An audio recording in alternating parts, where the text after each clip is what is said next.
Folks, Black Star Network is here. Hold no punches! I'm real revolutionary right now. Black power. Support this man, Black Media. He makes sure that our stories are told. Thank you for being the voice of Black America, Roland. Stay black. I love y'all. All momentum we have now, we have to keep this going. The video looks phenomenal. See, this difference between Black Star Network and Black-owned media and something like CNN. You can't be Black-owned media and be scared. It's time to be smart.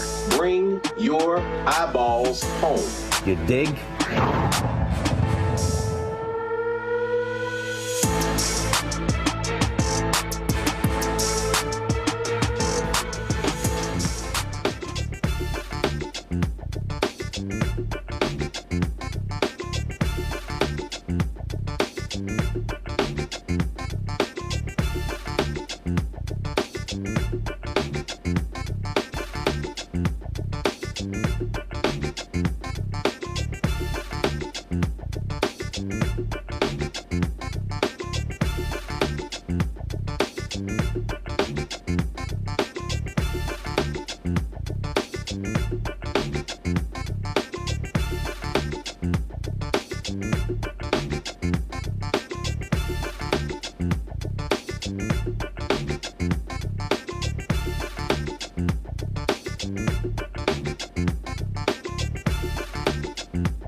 Today is Wednesday, May 15, 2024, coming up on Roland Martin Unfiltered, streaming live on the Black Star Network. Marilyn Mosby is in the studio to talk about what it's been like for her over the last several years, but definitely over the last 15 months, as she dealt with being under attack from the U.S. Attorney's Office, which led to a conviction for mortgage fraud and perjury. We'll talk about that, but also upcoming sentencing, and again, having to deal with all of this, including significant financial issues tied to it.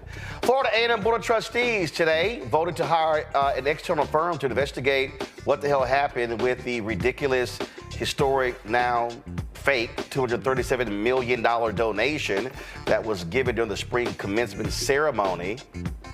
I watched the whole thing. I'm trying to figure out why in the hell the board couldn't do it. Also, the president apologized for what took place. Okay, we'll play that too. Also, we'll explain why a presidential debate will not be held at an HBCU for the first time ever after President Joe Biden skipped the Presidential Commission on Debates. 2024 National Black Voter Project survey results are in. We'll talk with the director about the results. Also, the founder and executive director of the Young Black Lawyers Organizing Coalition will be here to explain the Black Ballots, Black Futures 2024 campaign. Folks, and also, Congresswoman Stacey Plaskett just smacked the hell out of Jim Jordan and Republicans today in the special committee. And we always love to show you when Congresswoman Jasmine Crockett jacks up one of Trump's people. We got all of that and more. It's time to bring the funk on Roland Martin Unfiltered on the Black Star Network. Let's go. He's got it. Whatever the miss, he's on it. Whatever it is, he's got the scoop, the fact, the find. And when it breaks, he's right on time and it's rolling. Best believe he's knowing. Putting it down from sports to news to politics. With entertainment just for kicks, he's rolling. It's on go, roll, y'all. It's Roland Martin, yeah. Rolling with Roland now. He's funk, he's fresh, he's real, the best, you know he's Roland Martin now.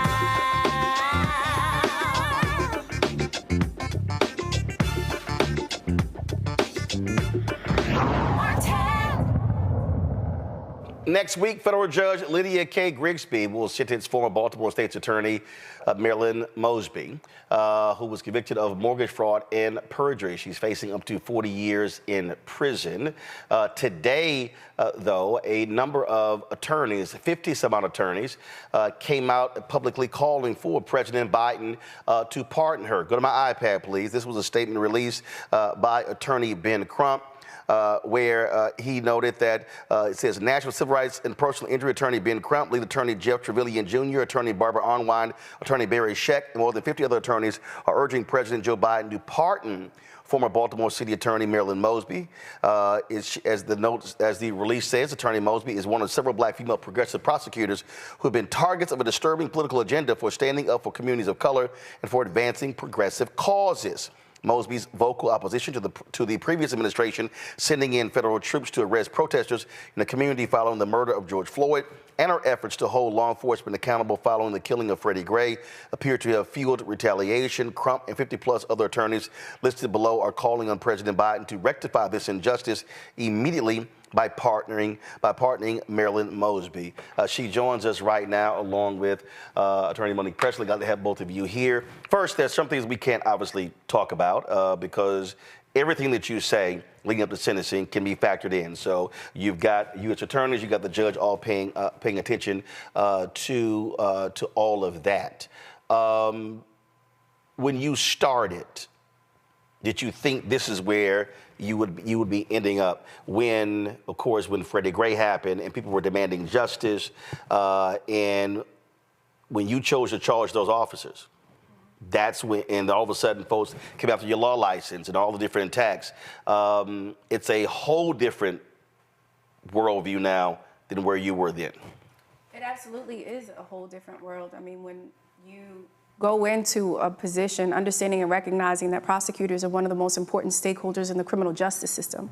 We decide who's going to be charged, what they're going to be charged with, what sentence recommendations we're going to make. We make a determination as to whether someone gets into the criminal justice system in the first place. And when you go into it with the heart and the passion to reform the criminal justice system, you don't ever think that you're going to be on the other side of that, right? I went into this with the concept of representing the ideals of what this country is supposed to represent: freedom, democracy, justice. And so to now have that system, which I was attempting to balance the scales and ensure equality for everyone, is now being used against me. It is a very sobering sort of moment. And over the last 15, 18 months, you're going to court. Your first group of attorneys have to leave. Then you got a second group of attorneys. Mm-hmm. You are then going through divorce. Then you're dealing with the trial, then you deal with the conviction. That is a lot, personally, to have to contend with. That's then, of course, losing the race as well. So it's personal and professional, all collapsing, if you will, at the same time. So I mean, to be honest with you, it's been mind-boggling. You know, it's definitely been a storm. I think that when I think of all that I've been through, and you've kind of mentioned it, the thing that is most sobering to me is that this is more about my children, right? Yesterday, my ex-husband was in a 25-year relationship, and I want to be very clear, like, this attack has been lodged against me to break me psychologically, break me physically, spiritually, financially. Like, my whole entire savings has been depleted, fighting these bogus allegations and now this wrongful conviction. But the worst part is that my children, my ex-husband just yesterday lost his presidential race for city council, and my little girls came into my room and they were devastated. And I said, it's okay, baby. At the end of the day, this is just an election. And in my mind, I'm thinking it's not like he's fighting for his liberty. It's going to be okay. And what my babies said to me, they're 13 and 15, is I don't want Dad to go through what you've been through for the past 2 years. The depression, the isolation, the feeling of abandonment, when everybody around you is now villainized you and made you out to be some sort of corrupt public official, when all that I did was what 35,000 other people did nationally, 739 in the city of Baltimore, right? Like, I withdrew my own retirement savings. This is not PPP loans. This is not COVID relief funding. This is me trying to build a better future for my children and understanding and recognizing that they ultimately have been the one to sacrifice the most, and to now know that the government is not happy with the disillusion of my marriage, the disillusion of my political career, but they're still coming after me in a way in which they want to take my sole asset, the only asset that I have, and they also want to put me in prison. I'm facing up to 40 years, but they want to and are recommending that I go to jail for me withdrawing my own retirement savings, which again, in and of itself is ridiculous. You talked about, again, the personal battles. And I mean, so here you are, a public official. And when you're in the public official, you're in the public eye. Absolutely. And then all of these things are happening off air, behind the scenes as well. And while all of this is going on, you're trying to sit here and maintain sanity. I've seen you at different times at different events in the last several years. But for people who don't quite understand what that is like and what you have to endure, walk folks through. And how have you tried to maintain sanity?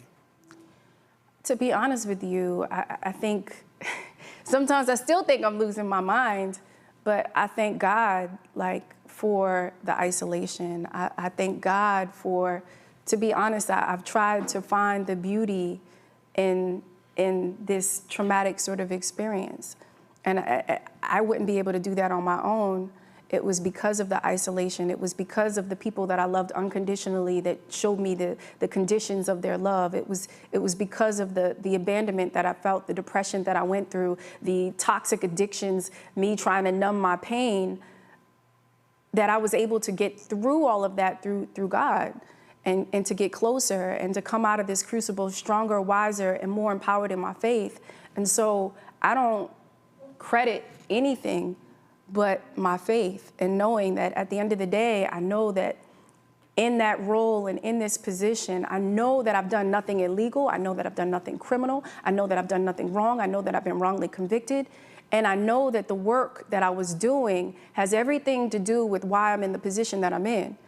When 35,000 other people nationally have done the same thing and I'm the only person in the position, I'm being selectively prosecuted and now facing 40 years in prison, I have to understand and recognize that it's greater than me. It's not about me, it's about what I represent to so many others. And so when you put that in perspective, then you kind of understand and you can see the beauty and appreciate and have gratitude in this traumatic experience. More than a year ago, you and a number of other black female prosecutors went to St. Louis to stand with Kim Gardner. Yep. And Kim Gardner has since resigned because of attacks against her. Aramis Ayala is no longer a prosecutor there in Florida. Monique Worrell, who replaced her, was removed by DeSantis. She's now running for re-election. Yep. Kim Foxx in Chicago went through a divorce herself, opted not to run for re-election. Ku Klux Klan came outside her office and demanded her resignation. I mean, and so y'all had, y'all had this sisterhood, and when you now look over the last several years, what has happened to all of you, I don't think people quite understand this national attack constantly on progressive prosecutors, but especially black female prosecutors. I think you bring up a really great point. I think that there is definitely an attack. I think when you look at the prior administration, the Trump administration, whether under William Barr, where he explicitly went on record and said these social justice rogue prosecutors will do anything within our power of the Department of Justice to go after them jurisdictionally, those prosecutors that aren't prosecuting whole areas of the law, right, jurisdictionally, or whether they're individual politicians, they did just that. It's a larger sort of picture, and you've already talked about it. Fonnie Willis, Tish James, right? So many of us that are all under the same sort of ire of this prior administration, and understanding that and recognizing that. And I have to say, the vitriol for black women prosecutors in these roles is very different than the progressive prosecutors. Right. Because the progressive prosecutors like Chesa Boudin and, Larry Krasner. Or Andrew Warren. Right? They've come after us, and it hasn't just been the Trump administration, but the Trump administration and the cronies. So I had very public disputes with Larry Hogan, right, now running for Senate. This is something that is very much calculated, and the playbook is executed perfectly. It's written and then executed perfectly on everyone else. And so understanding that it's a larger sort of mechanism in which they can try to negate. And Trump just last week came out and said, what is he going to do? He said that he's going to give full immunity to police officers, right? And said they should be able to do their job. They should be able to do their jobs, but he allowed them to kill with impunity. Yeah, he said full immunity. So when you have prosecutors, and I was one of the first prosecutors to attempt to hold police officers accountable for the death of a black man, right?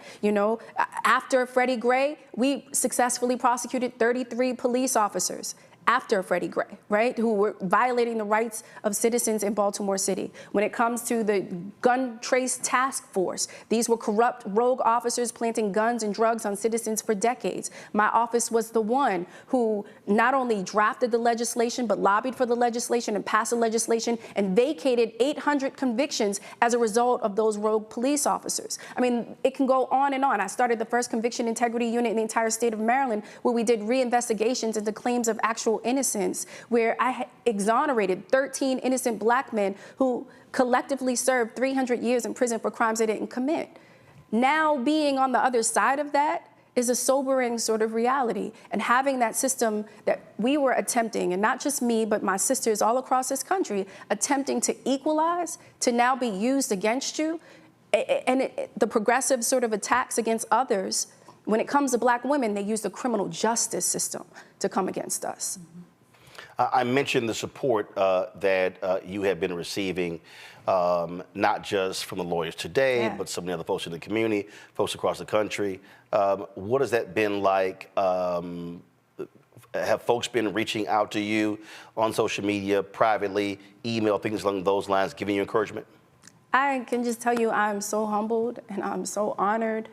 I'm so grateful, to be at the lowest point in your life and to have everything taken away from you, or to be at rock bottom, and to pray and to ask God, just to question why I'm going through what I'm going through, and then for God to send earth angels into my life, like Monique, like Angela Rye, like so many of the local sort of supporters, the Tyrones and the Sheenas and the Hakis of the world who came in and just believed in me and understood that this is an injustice that could happen easily to them, is beside me. And recognizing that this is so much greater than me. I'm so humbled. 14 civil rights organizations have signed on to support the pardon request. 58 attorneys, have signed on. I'm just so humbled, and there's been over 40,000 people who have signed that petition, who understand that this is an injustice. I'm grateful to you, Roland. You've always been there for me through thick and thin, and provided a platform for me to be able to express, what's happening, the real, not any misinformation in the media. And so, I'm humbled and I'm grateful. Do you regret going to public service? I don't. I always said that justice is worth the price paid for its pursuit. And everything that I did in that role as state's attorney, that was my passion. I did it for the right reasons, and I wouldn't do anything differently. Going to go to a break. We come back. I do want to talk about the case, and we'll do that when we come right back. Folks, we're talking with Marilyn Mosby, a former state's attorney in Baltimore. You're watching Roland Martin Unfiltered right here on the Black Star Network.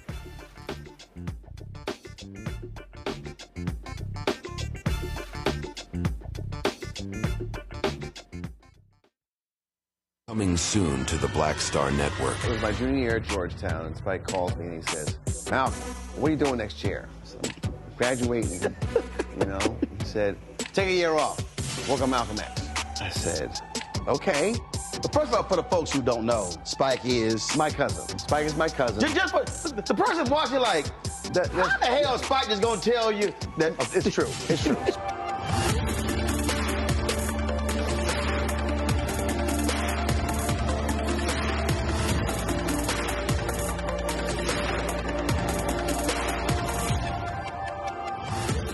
Fanbase is pioneering a new era of social media for the creator economy. This next generation social media app with over 600,000 users is raising $17 million, and now is your chance to invest.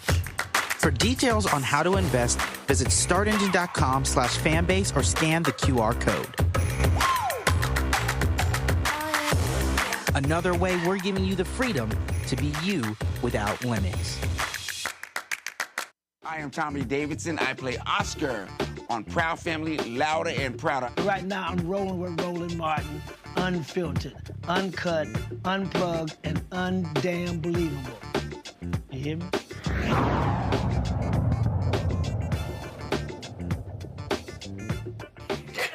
All right, folks, welcome back. Roland Martin Unfiltered on the Black Star Network. We're talking with former Baltimore State's Attorney Marilyn Mosby, of course, who is facing sentencing next week after being convicted of mortgage fraud and perjury. Also joining us, Attorney Monique Presley, who's here with her as well. And so because, obviously, the sentencing is next week, there are certain things that Marilyn can't talk about, which includes the case, which is why Monique is here. So for Monique, people who don't understand, who maybe didn't follow this trial, we were covering it, things along those lines. What was the basic crust of the government's case that they accused and eventually convicted Marilyn of? So first, thank you, Roland, for having us. I appreciate you and using your platform in this manner. One of the reasons that Angela Rye and others of us came together is not because she didn't have quality attorneys, Marilyn does, but as organizers who are part of the civil rights and justice community, it's important to us that people understand that the role of the prosecutor as someone with tremendous amount of discretion, they can charge what they want to charge, Roland. They can go in there, the grand jury belongs to the prosecutor, everybody knows that. So that works for us and against us, but it works against us way more than it's for us. So when you go from having someone like a Marilyn Mosby, who is willing to look at reformative justice, who's willing to look at rehabilitation for those who it's appropriate for, when you have someone who's willing to look at charging police officers when they commit murders on the street, and you take that and you target that and replace it with someone like a Leo Wise, who's willing to target people because of that kind of work, who are willing to look at people who are progressive and say, oh yes, that's who we need to get to next. That's where we are now. So that's exactly what happened in this case. Anytime you've got 35,000 plus people in the United States who are activating the provisions that were provided through COVID relief in order to access their own retirement funds, which is all that Attorney Mosby did. She accessed funds that she had been putting in. Was it $800 every 2 weeks? $780 every 2 weeks. $780 every 2 weeks for years until you build a nest egg, which is what this so-called American dream is supposed to be about. It's supposed to be that you go to school, you work hard, you save your money, and then when the opportunity presents itself for you to access your own funds and create for a future for your children, you do it. That was her plan. That was what she was doing. That was what 35,000 other people were doing, 730-something people in Baltimore.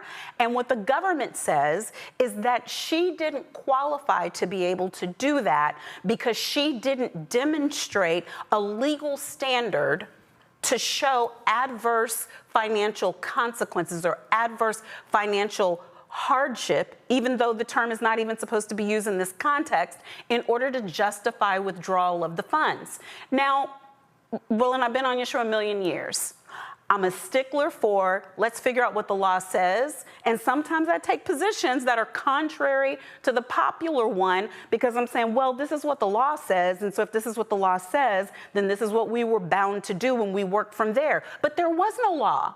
There was no standard. The judge actually didn't have to, but chose to tell a jury, use your common sense to figure out what it means. Now, anybody can look up right now on Google, and if you look up jury and common sense, it'll say, don't do that. Don't ever do that. Asking a jury to rely on their common sense for something that should be defined by code or by judicial decision-making is the absolute wrong thing to do because a jury is full of lay people.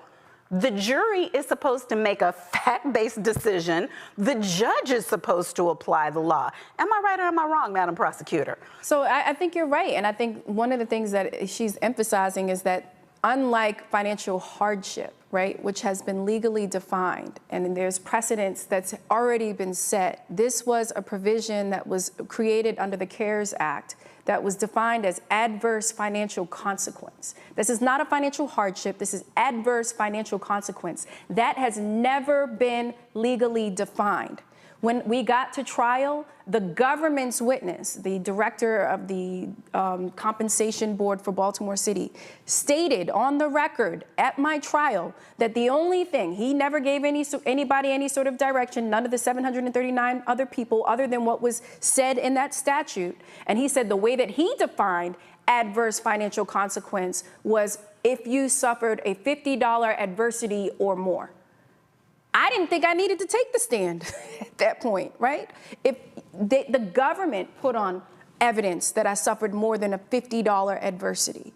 And so, but it's not even really about what, I know that it's about what happened at Marilyn's trial, right, but it's about the fact that there were not 738 other trials.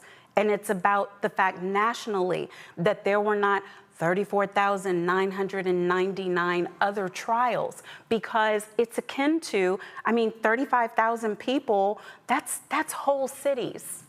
That's whole cities in the United States. So imagine if you're living in a town and everybody does the same thing. Everybody receives the same advice. Everybody uses the same provision. And then the government comes in and says, yo mama. Your mama did it, and we are prosecuting her. That is casebook targeted prosecution. That's casebook malicious prosecution.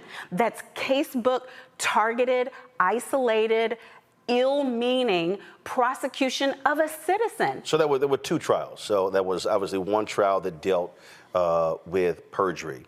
And then the second dealt with mortgage fraud. And this was the press release that the Department of Justice sent out where they said that Marilyn made a false statement in an application for a $428,000 400 mortgage to purchase a condominium in Longboat Key, Florida. As part of the application, Mosley falsely stated that she had received a $5,000 gift from her husband to be applied to the purchase of the property. They then said that, oh, that wasn't the case, that she gave him $5,000, he gave her five back.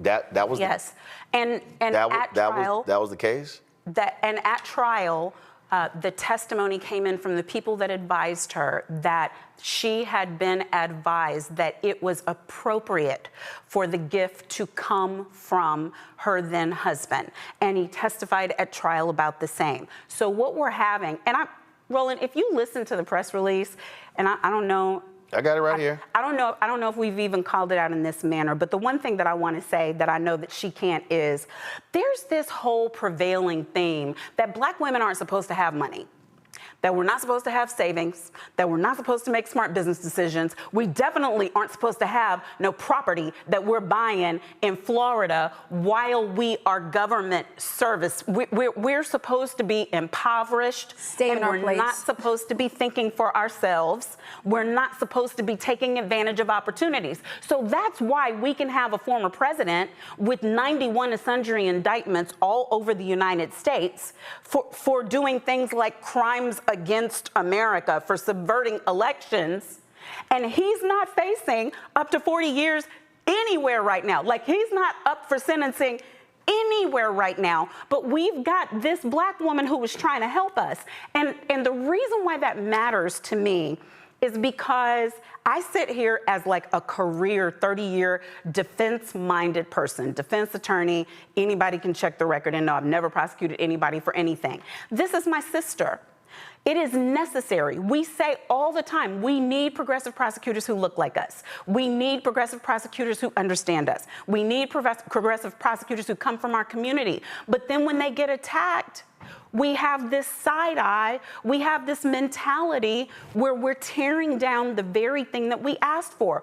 All those initiatives that she tried to do and did do successfully, her people who follow her, who don't look like us, who don't talk like us, who don't understand us, they will not do those same things and are not doing those same things. And the reason why that matters in this case is because of this.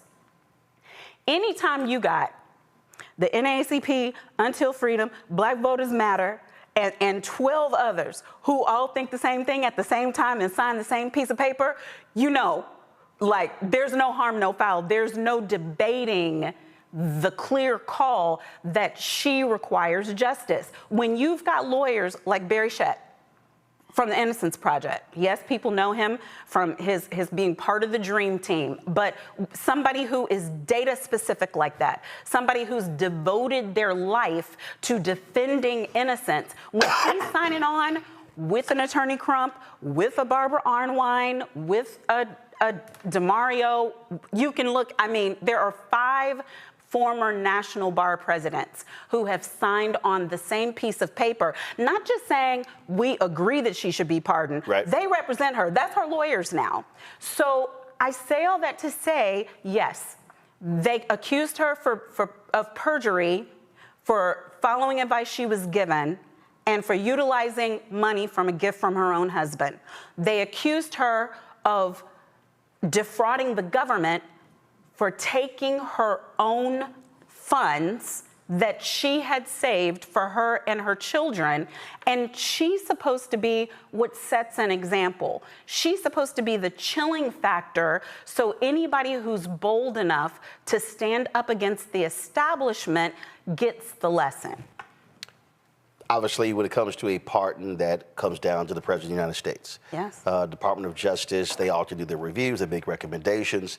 So what you have, though, is this is a DOJ prosecution. And so I take it folks have been trying to get to President Biden because ultimately his decision. He does not even require, Trump didn't even talk to the Department of Justice. He doesn't even have to listen to anybody. He can make any decision on his own. Yes, he can. And the reason why that matters is this.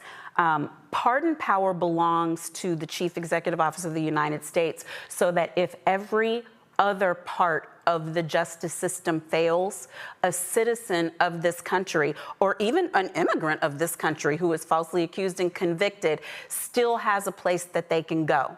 We are going to that place now because the system has failed Attorney Mosby. So we are asking for people to sign on to the petition, asking that the president, and you can go to justiceformarilynmosby.com to find the petition. And don't get me wrong, these are people who don't want the prior administration. These are not people who want to see Trump in office again. These are people who understand that President Biden has a unique opportunity to right a wrong and to support the people who supported him and his administration and its objectives. There has been no greater champion than Attorney Mosby. She formed and framed her whole progressive system in her own prosecutor's office after the work that our vice president did in California, and was a staunch supporter of that work when people were out there saying Kamala the cop. So we're asking them now to look and say, look, here's your supporter. Here's your emulator. Here's someone who has done good work for you, who does not deserve what she's being given now. And we're asking them to fix it. Questions from two of my panelists. Rebecca Carruthers, Vice President, Fair Election Center out of Washington, D.C. Rebecca, go ahead. Thank you all for being on the show tonight. Marilyn, do you regret taking out the mortgages for the Florida homes? Yeah, Marilyn's not going to answer because that goes to the facts of the case. But what I can say is that her lawyers have said in her papers and in the sentencing paperwork that she doesn't stand in a place of regret for doing what she absolutely had a right to do. And she did deliver testimony in that regard, but I can't let her say it here because her lawyers will hamstring me if I let her speak to the facts of the case while the judge and everybody else is watching. The only thing that I will add is that, yes, the federal government was able to come back with this, but let me be very clear that this was something that was being done ever since I charged the officers in Freddie Gray. These folks have been coming for my law license. The past 4 years, they've combed every aspect of my life. They've gone through my taxes, my charitable donations, my campaign contributions. They've gone to my children's dance instructors, my hairdressers. They've knocked on my neighbors' doors at 5 a.m. to interrogate them, my employees. Like, they have gone and literally tried to figure out any way to put anything on me, and this is the one thing that they come back with. And so, to the extent of what Monique has already said, all of that is already prescribed within the sentencing memos, as well as within my testimony. Robert Patillo, host of People, Passion, Politics, News and Talk 1380 WAOK out of Atlanta, who's also running for a judicial position in Atlanta. Robert, go ahead. You know, the list of attorneys who are supporting you, add my name to that list, and I'll go to the website after the show to do so. This is a travesty. And beyond even the black female prosecutors, we saw that when this Black Girl Magic movement started rising to power, we saw the immediate pushback from mayors. Think about what Mayor Lori Lightfoot went through, Mayor Bowser, Mayor Cantrell, the mayor in Baltimore who went to prison, Keisha Lance Bottoms here in Atlanta. Whenever black female politicians rise to power and start to regulate the white supremacist power structure, we've seen this immediate reaction from the power structure to punish them. And what we see on the other side of the aisle is they take care of their own. They make sure that if you're a January 6th protester, quote unquote, that they've promised to pardon those people if they return to power. What's been the response from the Department of Justice and from the administration on these calls for a pardon? Because it's very clear that they have the power to do so. It seems that we shouldn't have to petition the people that we help put in power. We haven't had a public response as of yet. I do know that there have been ongoing conversations from the group of us. I'm one of the co-organizers for Justice for Marilyn Mosby. Angela Rye is another. We have been stomping all the sidewalks, making all the calls, but it was just yesterday, Robert, that the official full pardon application was submitted to the pardon attorney with the over 50 names on it, and we will absolutely amend it to add your name, but it also came with like 700 pages of supporting documentation with over 20 letters of support that were sent to sentencing and then sent again, and we are adding affidavits of support as well. So we anxiously await hearing from them. Jolanda Jones is an attorney out of Houston, also a Texas state representative. Jolanda, go ahead. You're on mute. Hold on, you're on mute. You got me now? Go ahead. So I want to say I'm so sorry for what you're going through, Attorney Mosby. It makes me want to cry, but I will also say that you can add my name to that list. Thank you. I'm actually a 29-year practicing lawyer. Criminal defense is one of the things that I do. That's the first thing I want to say. I want to help you any way that I can. Thank you. I also want to say that President Biden needs to pardon you. He's got issues with Black people. This is a way he can show us that he's down for us. So we know how he is when he's for people, and he's had a very esteemed group of people asking him to support you. I believe, I learned that they started investigating you prior to him taking office, but they didn't indict you until, I think, 2022, once he was in office. Here's what I can say about prosecutors. Their greatest power is discretion. Yep. So you have the right to not move forward on something. And so I think that when people are peeing on us and telling us that it is raining, we need to look to make sure if it's pee. And so I'm watching with bated breath to see what President Biden does since the official pardon request was submitted on yesterday. But I'm here to help you if you need me. Reach out. Roland knows how to reach me. But based on what I've heard and based on what I've looked into, the fact that you are the only person charged federally with this, after I think you said 700 and something people where you're from did it, I absolutely believe it is retaliation for you doing what's right in the criminal justice system. And the question I have for you is, do you believe, based on your communications with other Black women who are doing great things to reform the criminal justice system, that the criminal justice reform movement has been stifled? Are people afraid? Are we going to continue to fight? Are we willing to lose stuff in order to do what's right by the people and by us? So first and foremost, I say thank you for your support. I'm eternally grateful, especially you being another fellow attorney. You can understand the injustice from a legal perspective. You're absolutely right. I think that this administration can do something, and I had the expertise of Reed Smith and Scott Bolden, who is often on this show, and we were yelling loud. Asking this investigation started under the Trump administration. And then when the Biden administration took office, we were calling and begging for them to please just allow us to go in front of the grand jury, allow us to come and talk to you, please just look into this. And that didn't happen. But to your question, yes, this has a chilling effect. What is happening to me, the type of isolation that they've been able to create, the villainization of me and who I am, and this idea that I'm somehow a liar and a corrupt public official. None of my colleagues have wanted to touch me with a 10-foot pole. They don't want to be seen in public with me.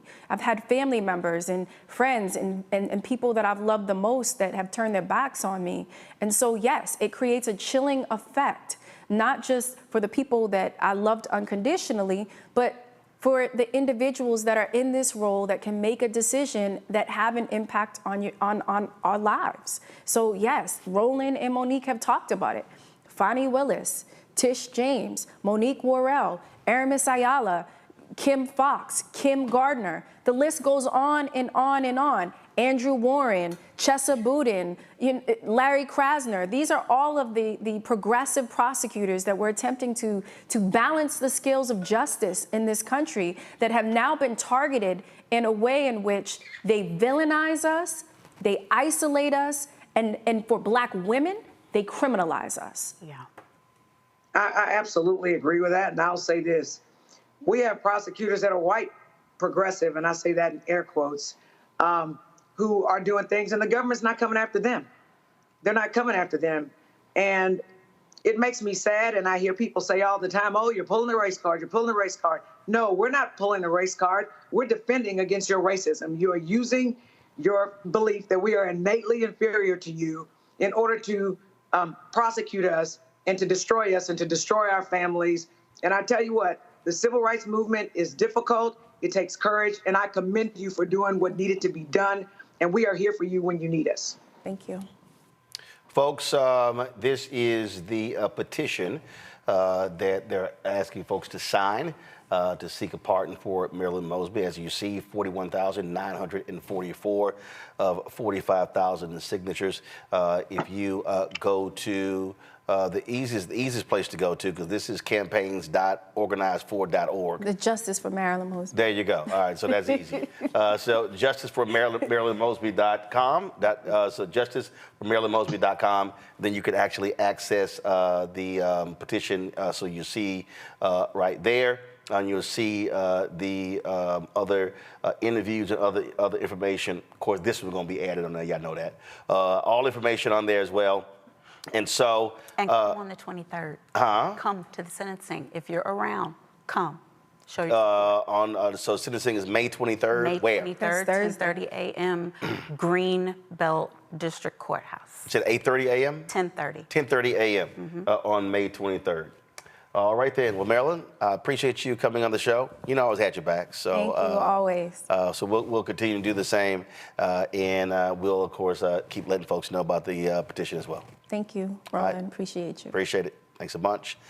Folks, we'll be back right here on Roland Martin Unfiltered on the Black Star Network.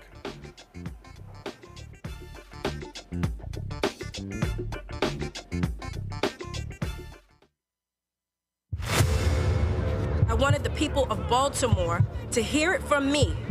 I have done nothing wrong. But I see that what you are trying to do is destroy this Black woman for doing her job. I've heard your calls for no justice, no peace. However, your peace is sincerely needed as I work to deliver justice on behalf of Freddie Gray. Marilyn was a force to be reckoned with.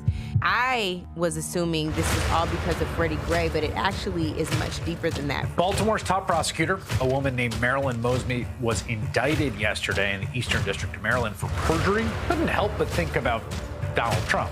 This is what you got to deal with when you are a Black woman fighting for just causes in America. Yeah, but just taking on the police, period. She's stepping on their toes. They want to cross her out of the system so she can't stand up for the preacher. Reached in the pool and grabbed me and pulled me out. Imagine if this were you. You would want people to stand in your corner. I lost my car. I lost my job. I lost my marriage. And I almost lost my mind for a little while. It is so much right now, Lord, and I'm just saying, why are you putting all of this on me? I'm about to break. When you talk about blackness and what happens in Black culture, we're about covering these things that matter to us, speaking to our issues and concerns. This is a genuine people-powered movement. There's a lot of stuff that we're not getting. You get it, and you spread the word. We wish to plead our own cause. Too long have others spoken for us. We cannot tell our own story if we can't pay for it. This is about covering us. Invest in Black-owned media. Your dollars matter.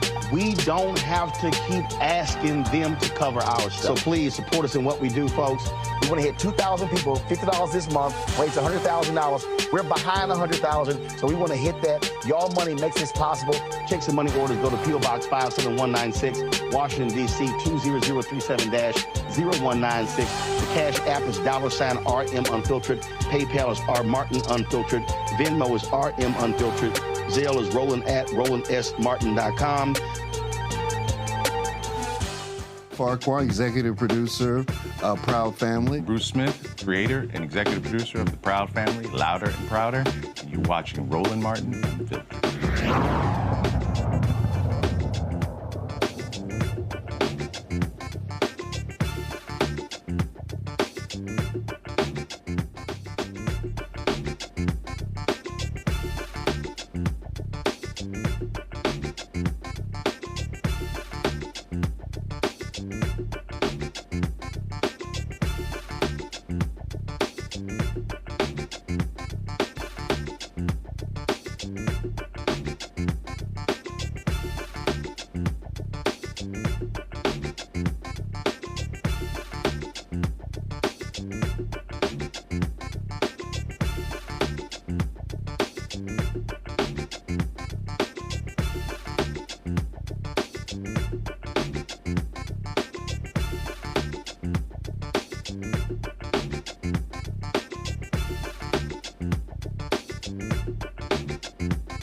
But guys, can we kill the music, please?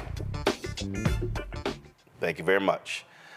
We hear a lot about polls during the election year, especially during this time. But of course, we don't waste our time with those BS polls that have few black people in them. We actually focus on those that speak to us. The Black Voter Project, they've released their latest survey results in which YouGov interviewed more than 2,004 African-American or black respondents to gain unique insights into black political attitudes. Christopher Toller is the director of the Black Voter Project, co-founder of Black Insights Research. He joins us right now from Sacramento, California. So, Christopher, what are the 2 or 3 things that jump out at you in this survey?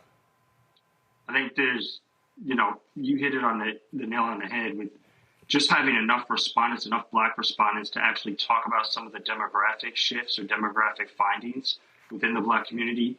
One, the number one finding that jumps out is that black support for Trump in our survey is no more than 14.5%. And so all of these other sort of New York Times, Siena polls that are saying black support is going to be 18, 20, some even 20 plus percent support for Trump are misreading and misdiagnosing the black community. And so they're way off in their results when looking at how black people are voting for Trump. Secondly, those that are voting for Trump or that say they're going to vote for Trump are really low propensity, unlikely voters. And so a lot of these polls are picking up, even in their likely voter models, a lot of black respondents who are not really going to vote. And so those are a lot of the people that are saying that they are going to vote for Trump and they're going to turn out. We also have relatively high turnout amongst likely voters as well, echoing sort of the 2020 turnout when it comes to black folk. And so Biden is, according to our results, looking relatively good or similar to how he did in 2020 when it comes to actual turnout, especially among likely voters. The poll also did, though, focus on sort of the low propensity voters and collected an oversample of black Americans that are not likely to vote. And amongst those black Americans, there are some issues, one being the war in Gaza and Palestine. There is relative support of plurality. Almost 46% of the respondents support cutting off aid to Israel until a solution is reached in the Gaza Strip. And so there's a lot of things that Biden could still do and speak to get those low propensity, unlikely voters out to vote. The voters he's going to need in states like Michigan, Pennsylvania, and especially Georgia to keep those states blue in 2024. You say that 14.5% will vote for Trump. You say that those are low propensity voters. How does that stack up to 2020? 2020 exit polls had black support for Trump at around 12%. And so it's within our margin of error. We had a large sample, so our margin of error is relatively small, about 2.5%. And so that is within our margin of error compared to 2020.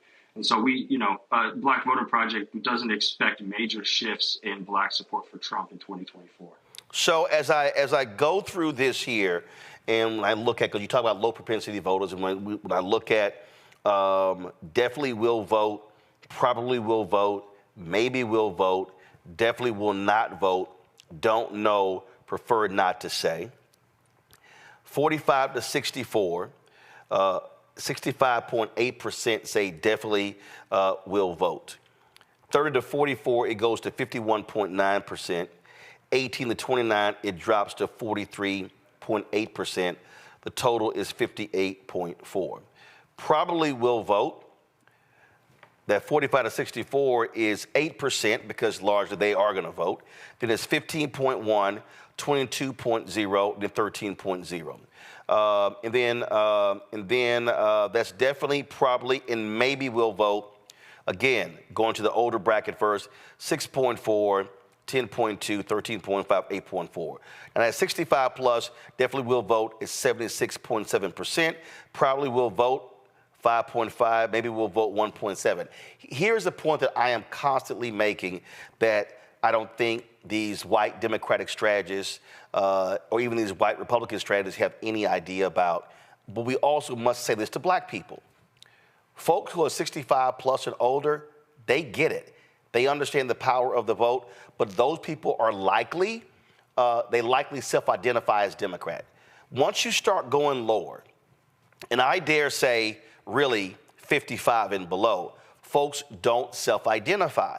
So what that means is, if you're the Biden-Harris campaign, and this is really important, again, to the white strategists in the campaign, to the Gene O'Malley Dillons, to the Anita Dunns, to those people of the world, they're going to have to actually spend more time, spend more money they normally have to get black folks to turn out, because that 18 to 45 group, they make up a majority of the people, the population today. You have to work to get them. And I keep saying the strategy that they have been using for the past 30 years, that strategy is out the window. And even the one that got them elected in 2020 can't be used in 2024. Absolutely. We also asked on the survey sort of how welcoming respondents thought that the parties were. And when asked how welcoming the Republican Party is to black people, only 6% of the respondents said extremely welcoming. And so clearly, as mentioned, right, black people are not turning towards Trump and the Republicans. However, when asked how welcoming the Democratic Party is to black people, only 28% said extremely welcoming. And so just as you said, that the Democrats still have some work to do, they're still going to have to make some arguments. And coming out of the 2016 term with Trump into 2020, it was clear that a return to Trump would be detrimental, and that Biden was a clear turn away from Trump. After 4 years of Biden, people aren't necessarily convinced that Biden can be as clear of a turn as they thought he was in 2020. And so there more arguments, different arguments are going to need to be made, because we're not coming out of 4 years of sort of a historically anti-black president. To your point about welcoming, the extremely welcoming to the somewhat welcoming combined is 69%. That leaves you 31%. Bottom line is, you're going to need that. And the argument that I will continue to make when you talk about black voters, this is not a party conversation. It has to be an issue conversation. And what they have to understand is you have to actually speak to the critical issues, but you also have to know where to go. So let's go to the political info in media. And so, where do you get most of your political information? Social media, 20%. Television, 43%. Newspapers, 3%. Online, internet, 25%. Trusted community leader organizations, 1%. Email messages, notices, 2%. Text messages, 1%. So I'll say this here. If you actually combine social media and online internet, because I really think you're talking about the same thing there, that right there is 45%. Those two combined is higher than television.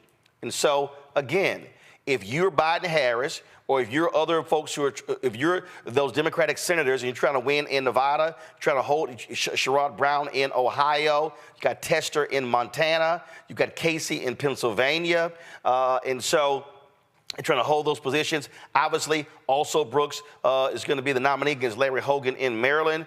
They better have a strong campaign that's digital, as opposed to dumping your money on television. Yeah, if you go back to what we were saying about low propensity voters, that's even more so the case, where low propensity voters, those younger voters, those voters that are less educated, are also more likely to go to the online sources for information. They're more likely to turn to the internet or turn to social media rather than tuning into a 2-3 hour news program in the evening or go online and read a newspaper article. And so it's absolutely important. And so here's what's interesting, and actually I would have loved for this question to actually go deeper when you talk about black media, because you asked the question, do you rely upon black media outlets or programs that focus on the black experience for political information? Yes, 9%, no, 69%, don't know, 14%, prefer not to say 9%. The reason I would have wanted to ask an additional 2 or 3 questions, because I would have wanted to know, what do they refer to as black media outlets? Because one of the things that we know is that a significant number of black folks get their information from radio. And if you're listening to, frankly, radio shows where they're playing music and it's gossip and other stuff, you ain't getting real political information. And so I really want to unpack that particular question to know what they are defining as black media. Are they defining BET as black media? They don't have any news shows other than a monthly magazine show. So I would have wanted a couple of more questions in that category. Yeah, we wanted to go deeper there. We ran out of space on the survey, unfortunately, but I'll just mention this is the first cut at this. We are lucky enough to collect a unique sample here where we're going to have a longitudinal design. And so there's going to be 2 to 3 more waves of this survey where we're recontacting the same respondents prior to and right after the election. So there's going to be a lot more data to come. We were able to ask those that said they did rely on black media, what black media was to them, what type of black media. And not surprisingly, your show kind of came out on top as one of the highest mentioned forms of black media. But people also did mention BET, as you said. They mentioned the Griot, the Root, and some of those other sort of questionable or debatable sources of media as to whether or not they are black-owned and actually speaking to and from the black experience. Well, I absolutely would love, if you're going to do this again later in the year, to go a little bit deeper there, because and the reason being, that's important. Because when we're making the argument to these campaigns, why, if you're going to be spending money elsewhere, why you should be spending money on black-owned media, that stuff is critically important. Let's go to my panel for questions. Representative Yolanda Jones, your question. Yeah, here's what's funny. So I'm an elected official. I've got to determine how I'm going to spend my money to get my vote. I don't put anything on TV because I DVR everything that I watch, and I don't listen to political campaigns. I mean, political commercials. So I know, for example, here in Houston, we have black newspapers. Roland, you're from here. Yep. We have black newspapers that are pretty reliable. So a lot of older black people who we know will be voting and who understand the importance of voting, that's where they get their information from. There are also certain radio stations that aren't news-based, but they're music, like, for example, Magic 102. Older people listen to 102. Now, you can expect that you have to pay more for that because the voters listen to that and praise. So religious stations, they listen to that. So I think that white people who poll black people are always wrong. At least they're always wrong here in Houston. They make projections and predictions all the time based on their polls. And most black folks, if you contact them, we ain't filling out nothing. We're not about to tell you what we doing in our house. We don't know where you come from or any of those types of things. So I think you hit it right on the nail, Roland, that how are you, like, the methodology that you are using, is it really designed to get the true feelings of black people? Something that I would like to see is to talk to the people that are not going to vote and find out from them, why are you not voting? Like, tell me what the impediments are, whether you don't believe in the system, whether you ain't got transportation, whether you ain't got no money, whatever. And I would speak to that. And so I think that there is a huge space for black people. I think the Democratic Party nationally and within the states and within the counties need to get more black people on their campaign teams and let the black people do that, because the days of white people knowing what we're going to do and the days of us just accepting with whatever white people tell us, that's out the window. It's out the window. It's out the window. And so that's what I will say. And I also believe that, no, we're not about to go run and vote for Trump. I don't see that here. But I also know that we don't trust the Democratic Party at the state level or the national level because they consistently go after Hispanics and progressive whites and independents. And they take our vote for granted, and we're sick of it. But Christopher, to the point she makes right there that I do want to jump on real quick, and that is this here. When Jolanda makes the point about folks not running to Trump, here's the thing that we have to factor in. Since 2012, with Obama's reelection run against Romney, 2014 midterms, 2016 presidential election, 2018 midterms, 2020 presidential election, 2022 midterms, you've seen a drop in black voter turnout. So what happens is, if you have a drop in black voter turnout, the reason why that percentage of folks who are voting for Trump or Republican looks larger than it normally is because fewer black people are voting. So Christopher, what Jolanda also said, which I do think could be very interesting, solely locking in on the people who are in the maybe, definitely, will not vote, don't know, because that's 21, that's 27%.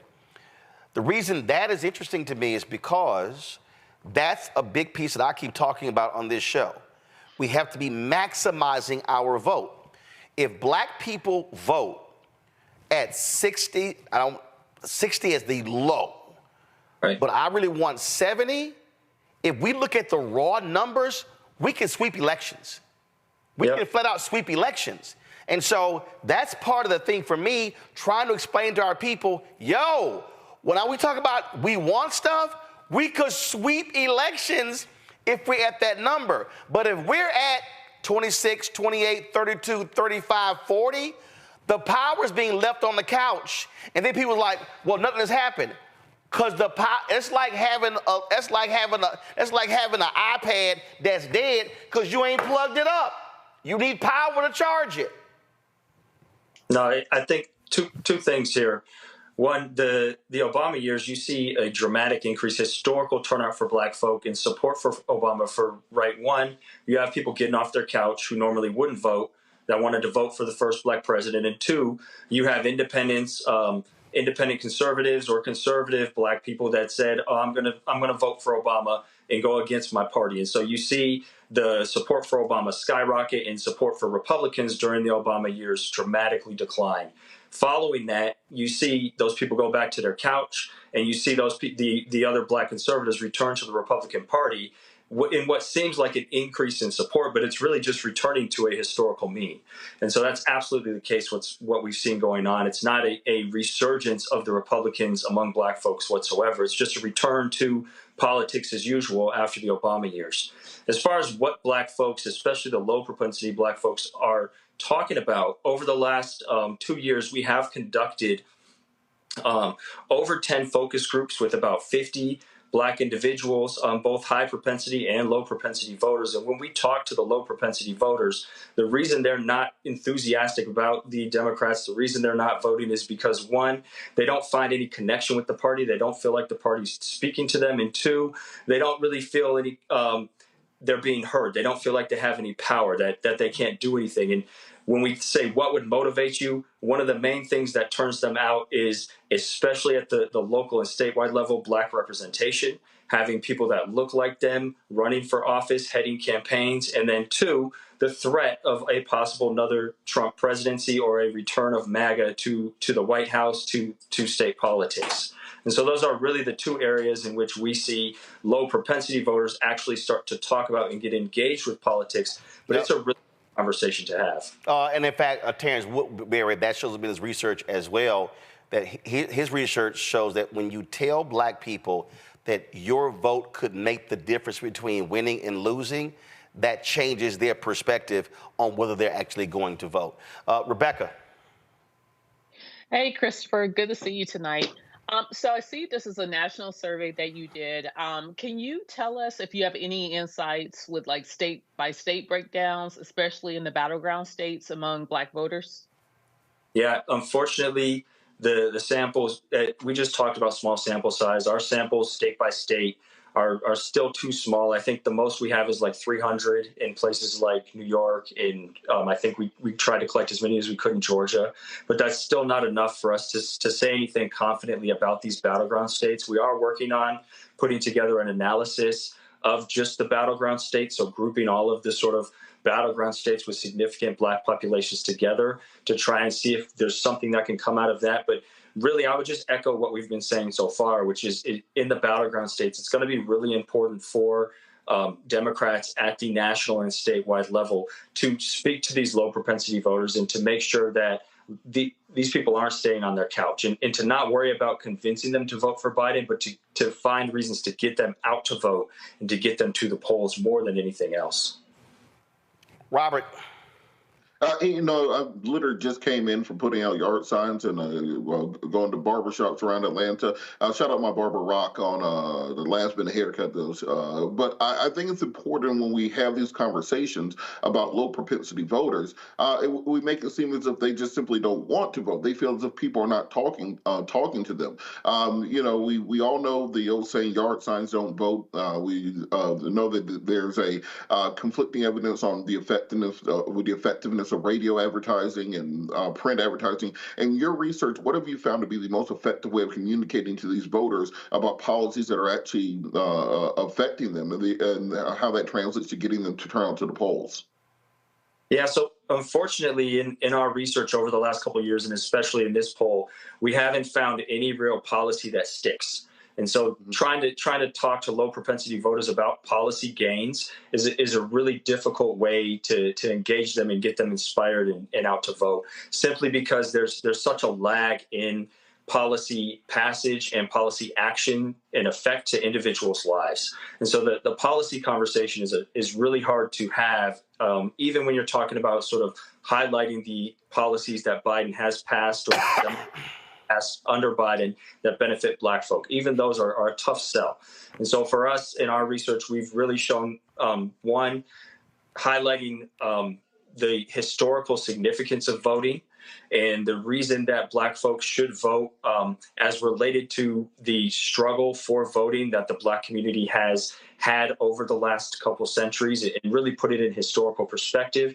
And two, highlighting the threat that's posed if they don't vote and the gains that could be lost very, very quickly if they stay at home and the wrong people get into office. Those, in our research, have been the most effective way to get these low propensity people out to vote, because as you said, they are extremely disillusioned. It's not that they don't care. It's not that they don't think about these things. It's that they feel like their voice doesn't have a place in politics and their vote doesn't matter anymore. Now, just quick follow-up. We've also seen the Trump campaign investing heavily in the kind of social media influencers and entertainers to appeal to those low propensity voters. Your Sexy Red, Lil Pump, Whoa Vicky, Waka Flocka Flame, others. Has there been anything to suggest that these entertainers being brought into the political apparatus has had an impact on motivating more people to vote? No, there's no evidence of that being successful whatsoever.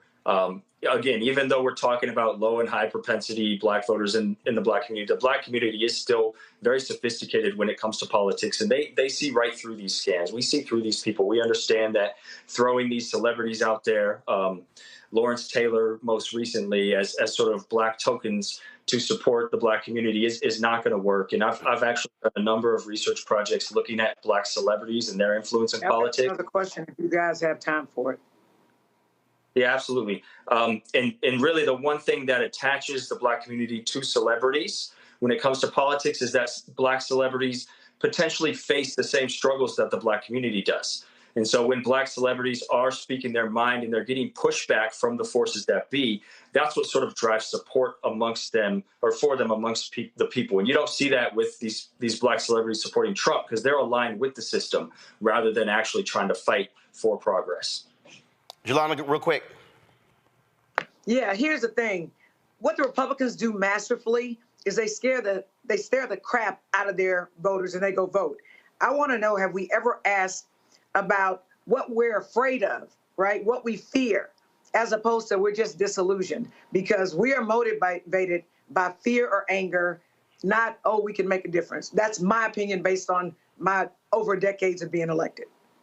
Yeah, absolutely. The main thrust of my research the last few years has been trying to understand how to move disillusioned voters, not necessarily to a place of fear, but to a place of anger. Social psychological research shows that if you can motivate people by anger, it's one of the most powerful ways to get people into positions of action and to take action. And so when we look at these polls and our survey results, and we do public opinion data, and we ask people, how much of a threat do you think Trump is? Do you have confidence? Are our institutions threatening things such as the Supreme Court most recently? The people that find these things, Trump, MAGA, these institutions, the police, the most threatening are the most politically active, even amongst low propensity voters. And so if we can get these disillusioned people to move from a place of apathy to a place of anger, we will be able to get them to the polls and use that energy towards political action.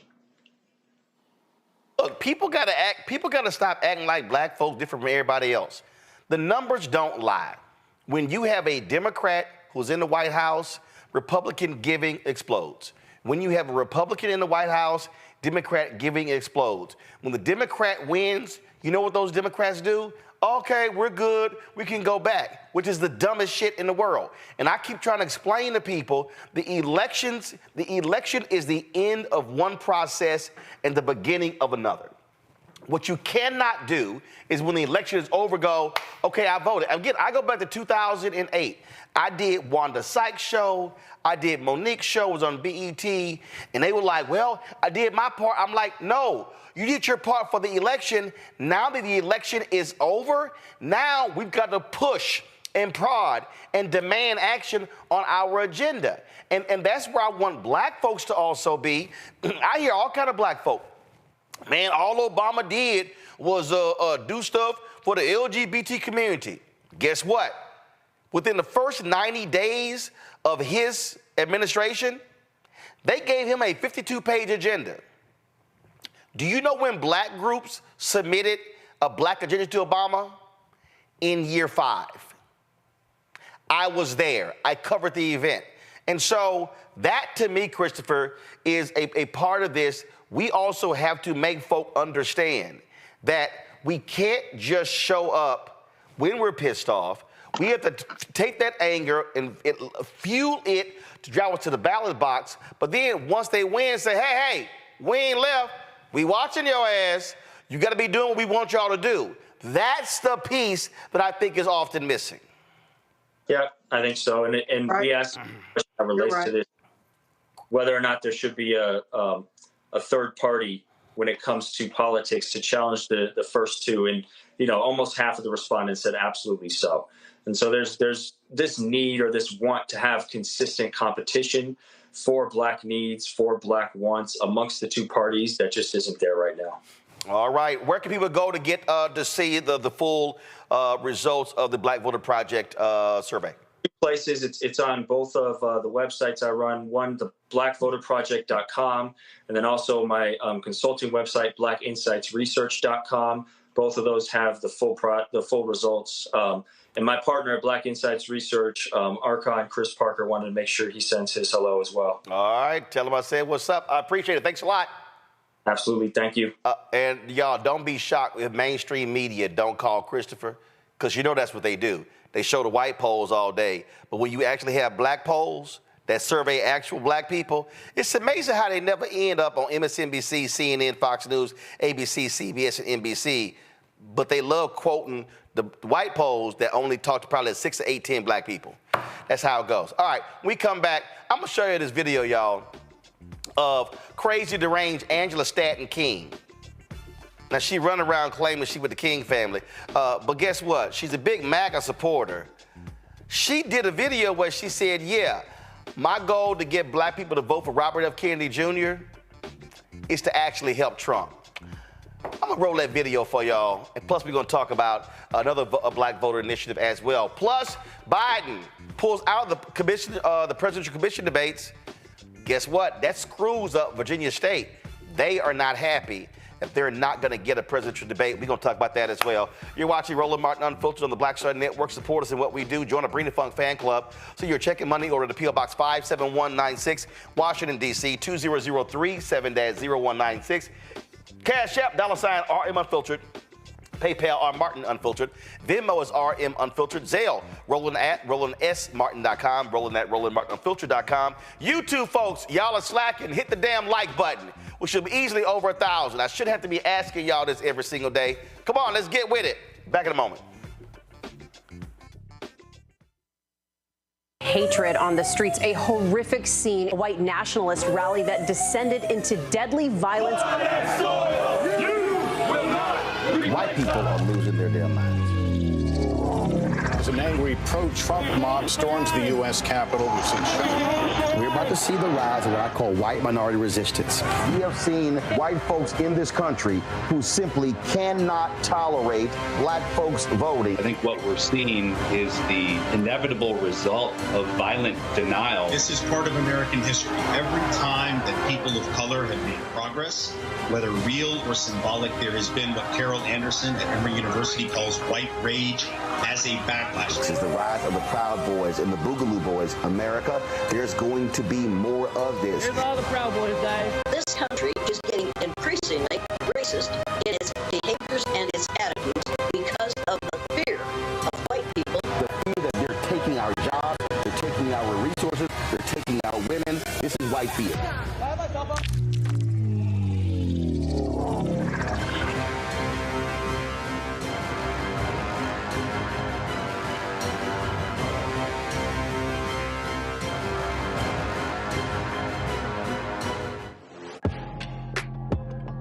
A lot of y'all have been asking me about the pocket squares that we have available on our website. You see me rocking the Shibori pocket square right here.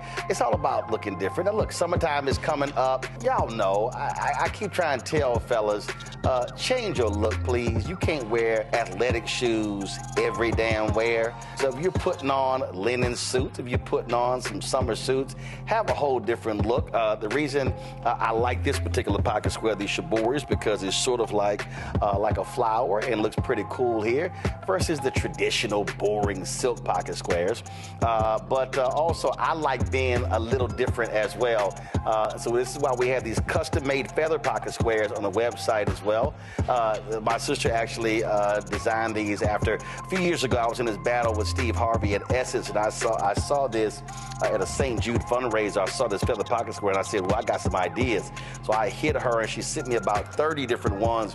And so this completely changes your look. Now, some of you men out there, I had some dudes say, oh, man, I can't wear that. Well, if you ain't got swagger, that's not my problem.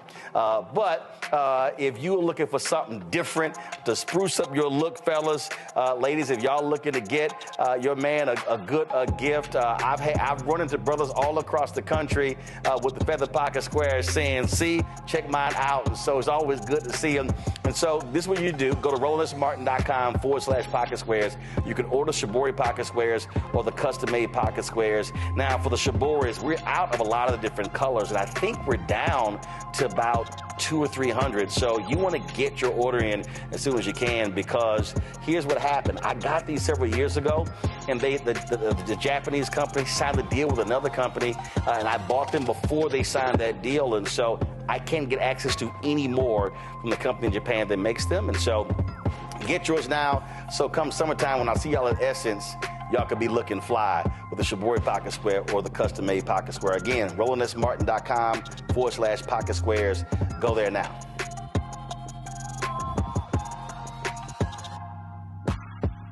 Me, Sherry Shepard, with Sammy Roman. I'm Dr. Robin B., pharmacist and fitness coach, and you're watching Roland Martin Unfiltered.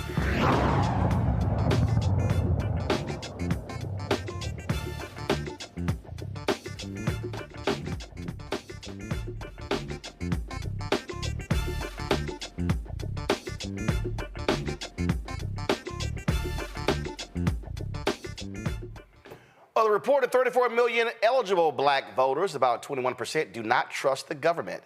That lack of trust is one of the many reasons black voters do not vote. Well, the Young Black Lawyers Organizing Coalition launched its 2024 plan to mobilize, empower, and protect millions of black voters.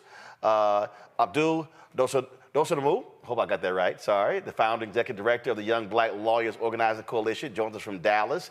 Been a while since I saw you in Atlanta. Glad to see you here. The trust in government piece.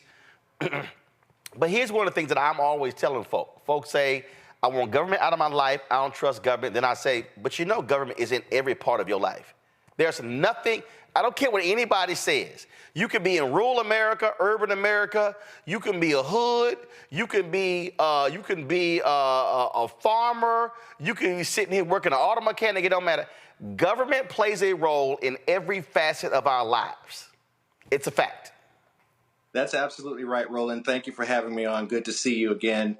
I'm going to pick up right where your last conversation left off, because I think that one of the challenges that we face in this moment is that as a nation and as a community, we have largely divested from civic education. I'm talking about the old-fashioned civic education of a Septima Clark, a Dorothy Cotton, and Andrew Young. There really is no space in Black America where you can go, save for the excellent work that you do on this show. There really is no space that you can go to find trusted civic education. And so part of what we're doing this year in 2024 to help empower Black Ballots is that we are leveraging the voices and the social capital of young Black lawyers and law students to do civic education work. This is not knocking on the door and having a 1-minute conversation.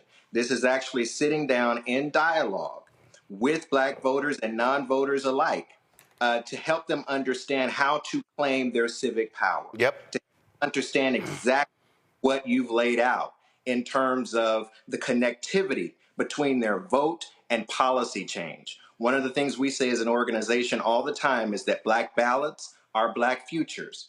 That if we don't get democracy right, we won't have a chance to get all of these other issues right. And so our campaign is really centered on harnessing the social capital, the pride that folks have in the accomplishments of young Black lawyers and law students to do real intensive civic education work. And we're starting, Roland, by listening. We're starting not with lecturing, but by listening, because as you well know, there are a whole host of conversations about Black voters. There's lots of talking at Black voters, but there's not enough listening to Black voters. And so that's the core work that we're going to do. If we really want to build power, we've got to first do the civic education work to make sure people understand their power. Well, absolutely. And one of the things that I try to do, again, with this show is to walk people through to explain that, because the problem is what you're getting on mainstream television is process. That's what you're getting. You're not actually getting them talking about how do you actually make change, what's really happening. You're just getting all of the horse race crap like that. And you're right. And I've said to many of our Black organizations, you got to get back to those Saturday morning workshops and teaching and training. I mean, look, my parents were civic club members. They worked elections. They ran phone banks. They did all those different things. So I learned the nuts and bolts of politics by being with them and understanding what are city functions, what are county functions, what are state functions, what's federal as well, and that's part of the deal. And I think when people come up to me all the time and they say, that they want to see change, I then go, okay, what are the 3 things you care about? That's right. Because my deal is, I can't listen to people bitch and moan. My deal to them is, okay, I need you to be in this conversation. What are the 3 things you care about? And then I walk them through, okay, well, that's city. Okay, that's a combination of city, county. This is what the federal does. And that's what I try to do with people. I don't have all of these whining sessions. No, we have to move people to action. Right, absolutely. So it was probably late February that we hosted another one of our cohort trips of Black lawyers and law students.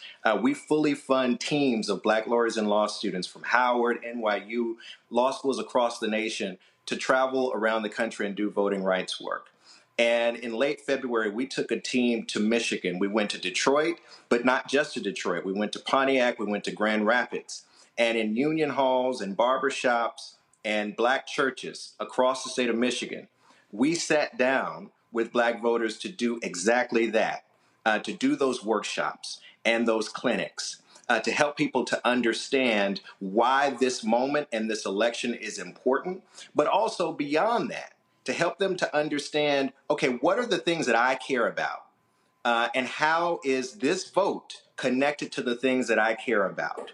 And doing it in a way that honors and celebrates their own dignity, doing it in a way that affirms them and sees them, doing it in a way that lifts up their hopes and dreams for this country. And we believe that as we continue to do that work, we're in North Carolina and Texas and Georgia this month and next month. We believe that as we continue to do that work, we will be able to build a base of people who understand not only that they have the right and the responsibility to vote, but that it is in their best interests to vote, and making sure that we've done the civic education to help them get there.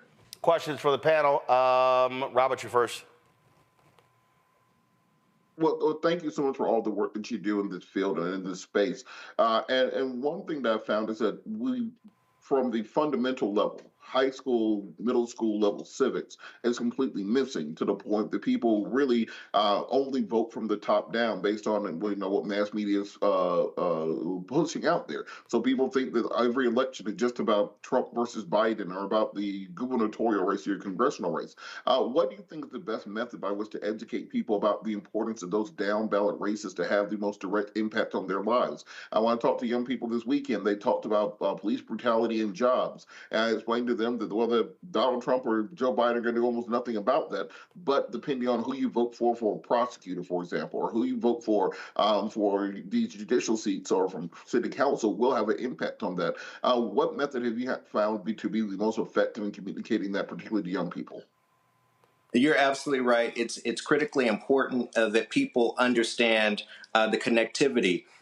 One of the things that we start with, goes back to what Roland mentioned, is we start with what's your vision for the change you want to see in your community, right? Starting there helps us to connect the dots. One of the things that we, I think, take for granted is that people just sort of wake up knowing what a prosecutor does.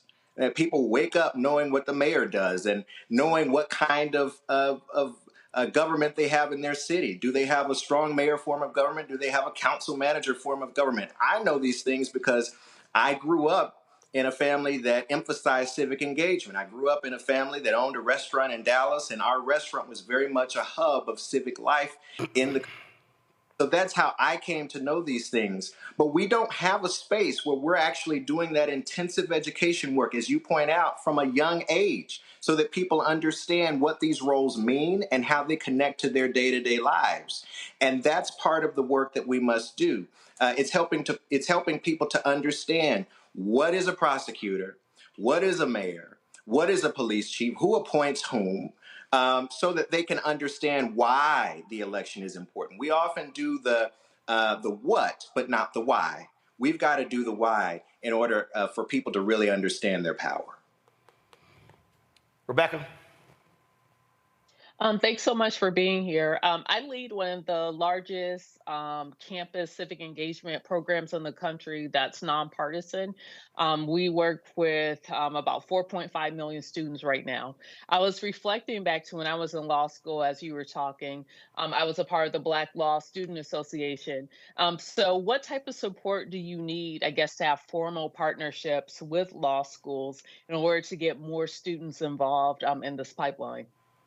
That is a great question, and I'm so glad you asked it. We primarily right now work with BALSA chapters across the country, but we are actively working to systematize our relationship with law schools.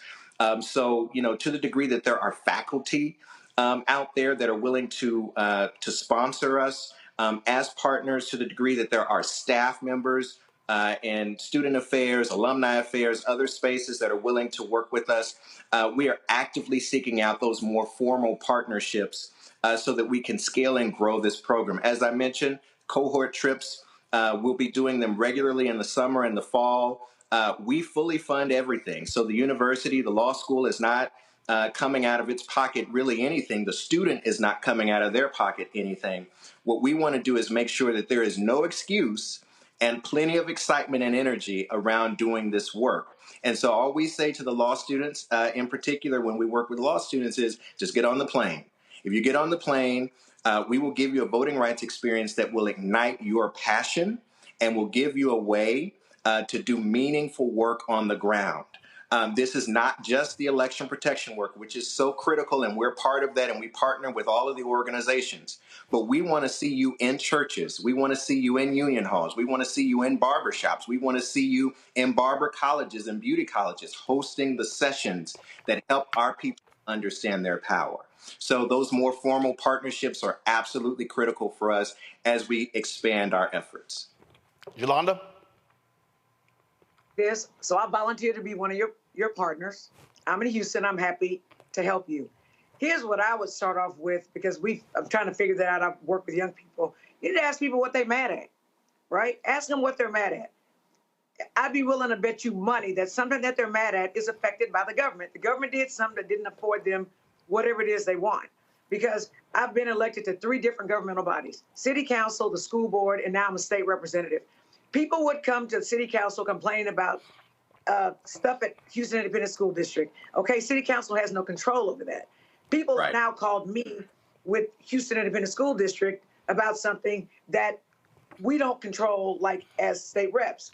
And so I actually filed a bill because I think local politics matters. That's what affects you the most. But I am convinced that legislators in Texas want a dumb electorate, because my bill goes nowhere, because it is important that when you turn 18, that you are registered to vote. So I actually filed a bill to opt out of being a registered voter rather than having to go register to be a voter. But apart from that, when you graduate from high school, when you turn 18, you're automatically registered to vote. And literally, I filed this bill as well to let you know what all the governmental entities are in your area. A MUD district, some people don't know what that is. City council, TERSs, whatever. So when you get angry at something, who do you need to go to complain about it? And so I will help you. People can come work in my office, but I will ask you, do you ever ask young people, what are you mad at? And then let them know what governmental agency they need to be directing their attention to. And also, do you encourage them to run for office?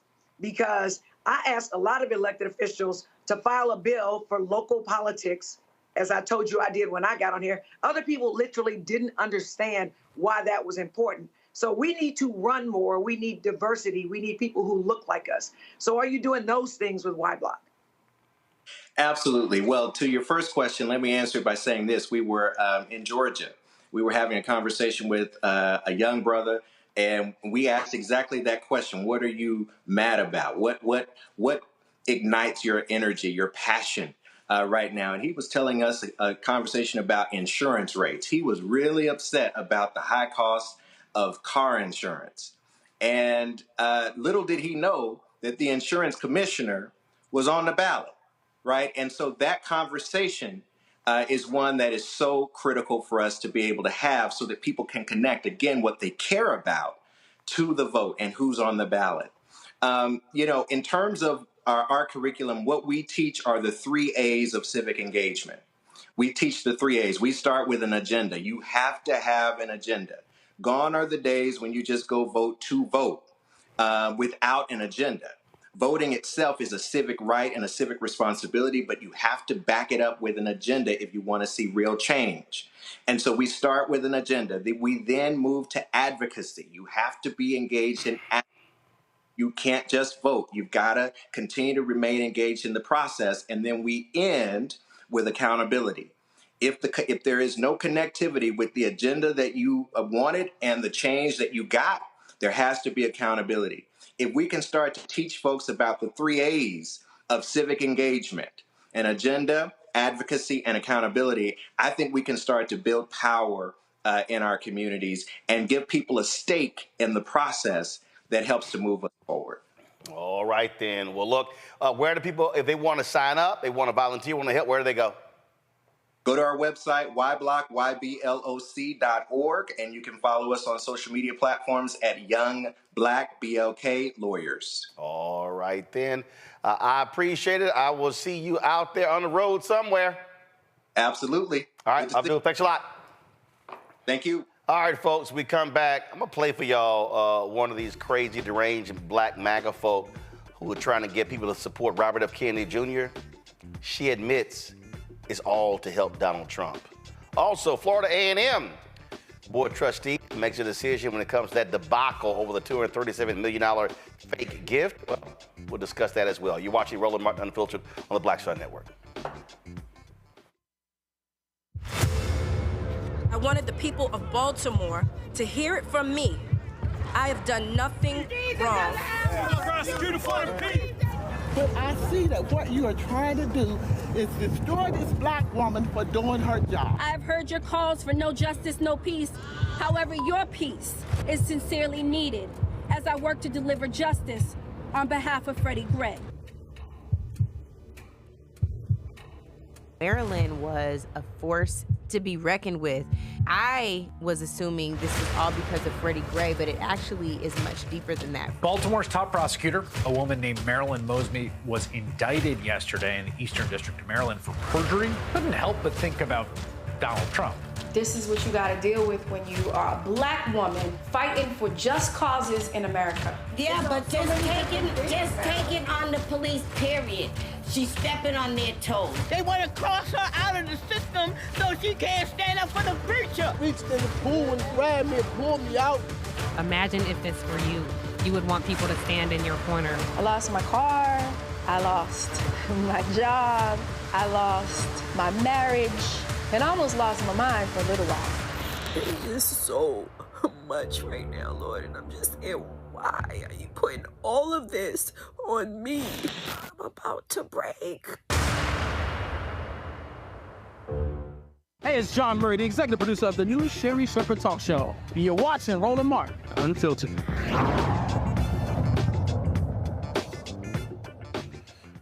Now, folks, you got third-party candidates out there like Robert F. Kennedy. He's upset today because he's not included in any of the two presidential debates that Joe Biden and Donald Trump have agreed to. And what have I said to y'all repeatedly? When you got these black conservative grifters out here, just let them keep talking, and they're going to tell you exactly what they're trying to do. So here's Angela Stanton King. Remember I had her crazy ass on the show? She's hardcore anti-choice, anti-gay. She went to prison for being involved in a theft ring. She's loud, overbearing, and ignorant. Well, yeah, I said that, along with that fool Vernon Jones. So listen to this conversation where she talked about why she's working for Robert F. Kennedy Jr. My fear is that they're going to stop at nothing to keep Trump from winning. And I don't want to just give it over to Joe Biden. If for some reason we see another 2020, we need to have another option. And I think that RFK may be that. So that's kind of like where I'm at. I love Trump. My Republicans friends that have supported me so much, I love them too. But even sometimes when it comes to the Republican Party, we've seen where the Republican Party didn't even stand behind Trump. And I am so afraid.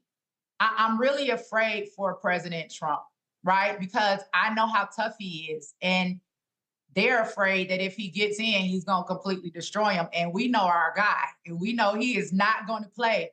So I don't know. I want us to have another option. Like my community has to have another option besides Joe Biden. I love them both very dearly. A Trump-Kennedy ticket would mean the world to me because they're both guys that have shown me that not only do they care for me, but they care for my community. So for me, it's the winning ticket. Like I don't lose either way, right? If Trump or Kennedy gets in, I don't lose either way.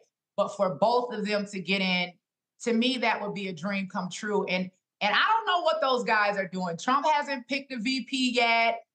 And I'm thinking like Trump still may want to, if Trump got in and Kennedy didn't, Trump still may want to pull Kennedy and make him, the director of health administration. Like, there are just so many options here, but I don't think that the Kennedy campaign and the Trump campaign are enemies. I Right? don't I don't know. think I so. agree with that. We all want to liberate our country, and maybe we're going two different ways about it, but we're all about America, and we know that it's us against the Democrats. Either way it goes, it's the Republicans and the independents against the Democrat Party, and we've got to all unite, right? My fear is that they're. So what you got to understand here, we'll pull the panel up now. So we know what the real deal is. The bottom line is what folk like Angela Stanton King want black folks to do, Robert. They want them to get sucked into supporting the anti-vaxxer Robert F. Kennedy, the same Robert F. Kennedy who don't give a damn about the Palestinian people, and the same Robert F. Kennedy who frankly has said some absolutely crazy and outrageous stuff. And listen, if you putting yourself in the same sentence with Donald Trump, you damn sure ain't good for black folk. Well, I find it interesting, and Angel's a friend of mine also, but just to fully disclose, but I think that if you think about the constituency of an RFK, that he hurts Trump far more than Biden. If you're somebody who believes that Fauci should be arrested, you drink Monster Energy drinks every day, you have a live free or die tattoo somewhere on your body, you listen to the Joe Rogan podcast, 24/7, that's a Trump voter. And anywhere that Robert Kennedy is on the ballot, he's going to be pulling those votes away from Trump. Other than the Kennedy family name, that we've already seen the entirety of the living Kennedys disavow his candidacy, I'm not quite sure how exactly him being on the ballot would hurt Joe Biden. If anything, he'd be pulling those kind of conspiratorial votes, those far friend votes away from President Trump. And you've even seen President Trump tweeting to Republicans saying not to support Kennedy because he figures that it will be coming directly from his base. So if you're somebody who supports, worms in the brain, eating little pieces of it, I don't think you're going to be on board to vote for the Democratic agenda regardless. And so I think that this may be a situation where you're hoisted by your own petard, where they're attempting to do 3D chess to hurt Biden, but they end up actually hurting Trump. I'm laughing here, Rebecca, because somebody else posted this. I guess Angela was on some Spaces or whatever. She out of space, and was whining and complaining because she was desperately trying to get a job with the Trump campaign, but they wouldn't hire her. And they kept making excuses. And then this is the line right here. If you want to understand how all these folks are crazy, her included, Robert's friend, King met RFK Jr. through her really good friend, Dr. Simone Gold, convicted insurrectionist, Mike Flynn's Reawaken America Tour fellow speaker and anti-vax COVID propagandist. Then she said, King switched her voter registration to independent because being a Republican was affecting her tax-exempt anti-choice organization, and it was, quote, hurting her brand.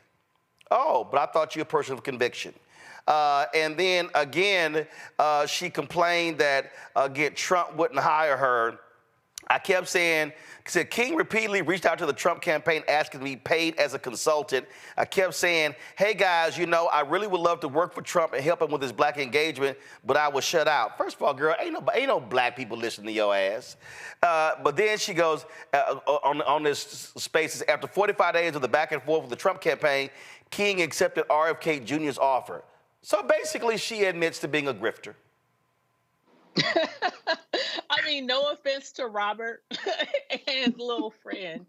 I can't take her seriously. Like, Roland, I know you don't like covering Real Housewives on your show, but I can't take her seriously ever since the Real Housewives of Atlanta scandal that she had with Phaedra Parks, right? She is somebody who just shows up every once in a while to figure out what is the latest grift, how can she make money, how can she get some type of media attention, because unfortunately for people like her, any attention is good attention, and that's what she's trying to get here. Here's the bottom line. I don't know any black people who's going to listen to Angela Stanton on who she's voting for, who she's supporting, and whatever her strategy that she think is strategy, even though we all know that is not strategy. I mean, this is a bunch of nothing. Like, she could just go on just like her non-best-selling book. But what kills me are these grifters who love to try to talk about, oh, so-and-so on the plantation, so-and-so this, so-and-so that. Jolanda, she kissed more Trump ass than anybody else in Black America for 4 years, and the man still wouldn't hire her. That was a lot of ass, Roland. And let me tell you this. You said no offense to Robert. Oh, yeah, I take offense to it.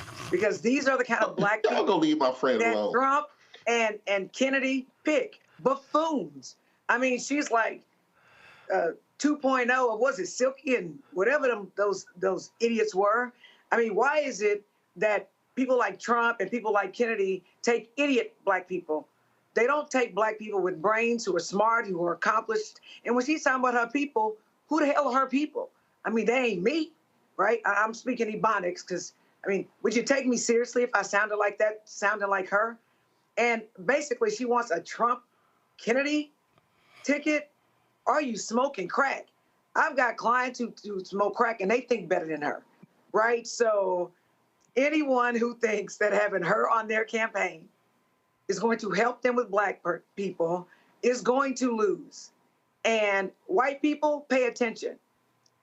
Black people who vote don't talk about things like her. They don't present like her. We don't take her seriously. But what that tells me about Trump and Kennedy is you don't respect us. That woman is not a role model for any of us, and she's an idiot. She doesn't speak intelligently. Quite frankly, I'm offended.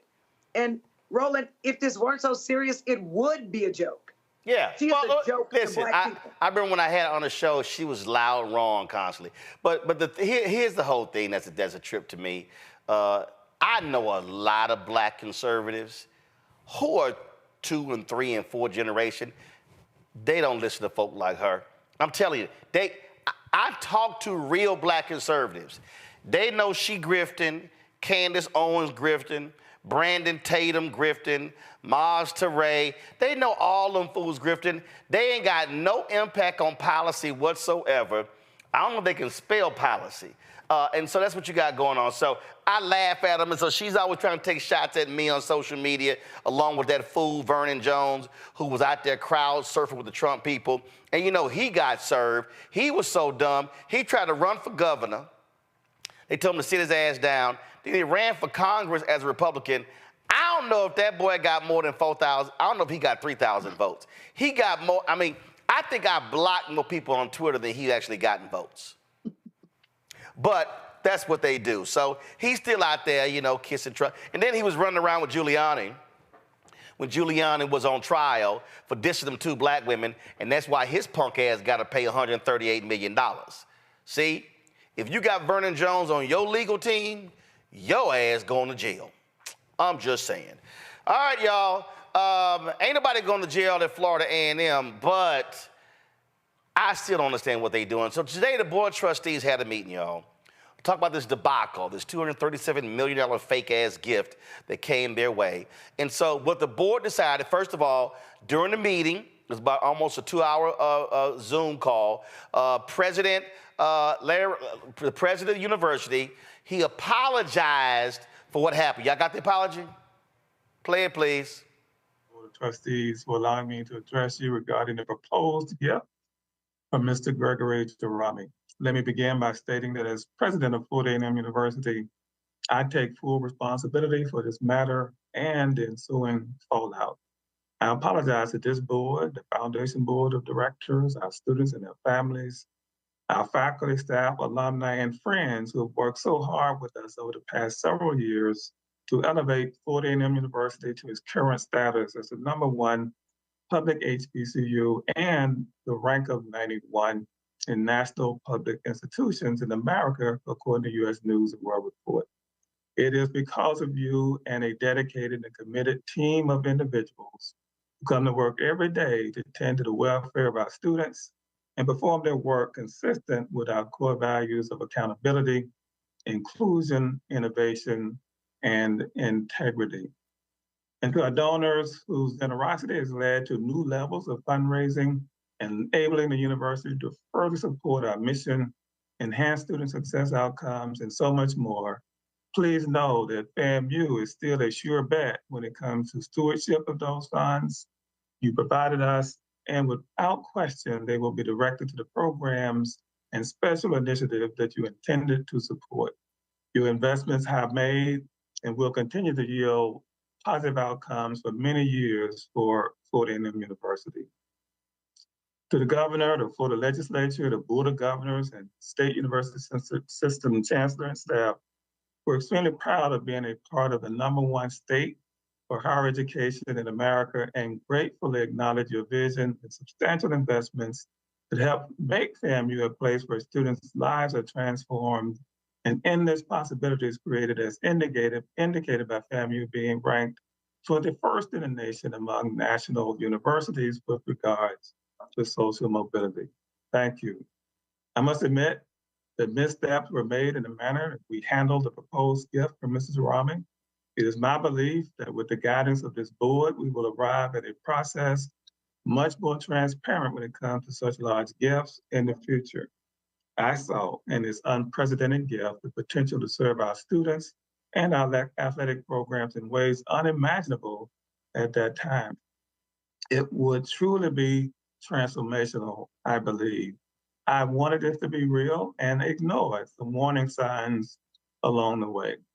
There was no personal gain, but the impact on our students and our university would have been extraordinary. However, last Wednesday, I received information suggesting that all was not what it appeared. I immediately contacted Chair Hopper and VP Dr. Friday Stroud and informed them that the engagement with Mr. Rami should cease, and we all agreed. For the record, I must note that I did not inform Chair Hopper of the gift, nor did I inform Chair LeBou of the Foundation Board of Directors, the chair of the Foundation Board of Directors, prior to the commencement program on Saturday, May the 4th. I owe a sincere apology to Chair Hopper, who happened to be at commencement and was asked to pose for pictures with Mr. Rami, not knowing about this whole event or affair. It was reported, by the way, in error, that she knew of the plans, that she did not. My oversight is in no way a reflection of her integrity and diligence. I was determined to honor a non-disclosure agreement that, if violated, I thought would jeopardize this transformational donation. The public announcement at commencement was premature at best, and I apologize to all who witnessed it and shared their joy and jubilation in the Lawson Center and in places through which the ceremony was streamed. In a gesture of good faith and accountability, Dr. Shante Friday Stroud, our Vice President for Advancement and the Executive Director of the Foundation, has decided to step down from her advancement role to focus on her duties at the School of Business and Industry. I've accepted her resignation, and I am thankful for her excellent work in boosting our fundraising to new heights. Her decision shows her dedication to transparency as we move forward. In the meantime, Dr. Donald Palm, our Executive Vice President and Chief Operating Officer, will serve as Interim Vice President for Advancement while discussions are underway as we speak with the Association of Governing Boards, AGBE, for a longer-term interim. We will then look at a new full-time dedicated Vice President of Advancement as we review our processes, working closely with this board and the FAMU Foundation Board of Directors. I thank all of you for your commitments to this institution. Our motto has long been excellence for caring, and we will continue to pursue excellence in all that we do here at Florida A&M University. Thank you, Madam Chair, members of the board. That concludes my remarks. So what the board then did was they voted to hire an outside group to get to the bottom of what happened in this whole thing. Okay, I'm sorry. This is completely dumb to me. First of all, there have been numerous news stories that have laid out that there were a limited number of people who were involved in this. Why do you need to hire an outside agency to spend money to produce a report to figure out what happened here? Hell, that's real damn easy. That's literally to sit here and say, President Robinson, when did you first get a phone call or contact from this Jerami individual? Okay, Stroud. Who else is involved in this? Can you name all the people who were involved in this discussion? Oh, NDA. Okay, please provide the NDA. Who signed it? I mean, you could go on and on and on. And even during the whole meeting, the board chair, y'all put the board trustees up. Y'all had the graphic up. I'm going to put it up. The board trustee, during the meeting, she talked about Kristen, how she was there to take a photo. She had no idea about it. So why was her name on one of the documents as a witness when the deal was signed? I'm not signing the damn thing as a witness if I don't know nothing about the damn deal. See, all this stuff makes no sense to me. It makes no sense whatsoever. And I sat there and I had numerous board members, transparency and accountability and using all the wonderful, great big words. But this is very simple. That is who, what, where, when, how, why. And you heard the president say the VP resigned. She had 3 jobs. She was the VP, she was executive director of the FAMU Foundation, and was dean of the business school. Okay? They ain't the only head needs to roll. And I'm not sure that that's enough resigning from one of those jobs. I'm telling you right now, several people need to go. When you embarrass your university like this, you gotta go. When you make your university look like an idiot to the world, you gotta go. And if President Robinson to sit here and say, well, you know, some mistakes were made, dude, you were told that there were some discrepancies and you still said move forward with allowing this person to be the commencement speaker. I don't get it. And I'm telling you, Rebecca, FAMU folks can say, well, you know what, this is just our business. No. This impacts beyond FAMU and other HBCUs in the state and across the country. And if you couldn't do a basic Google search, and I understand, I asked questions last time saying, where was the general counsel?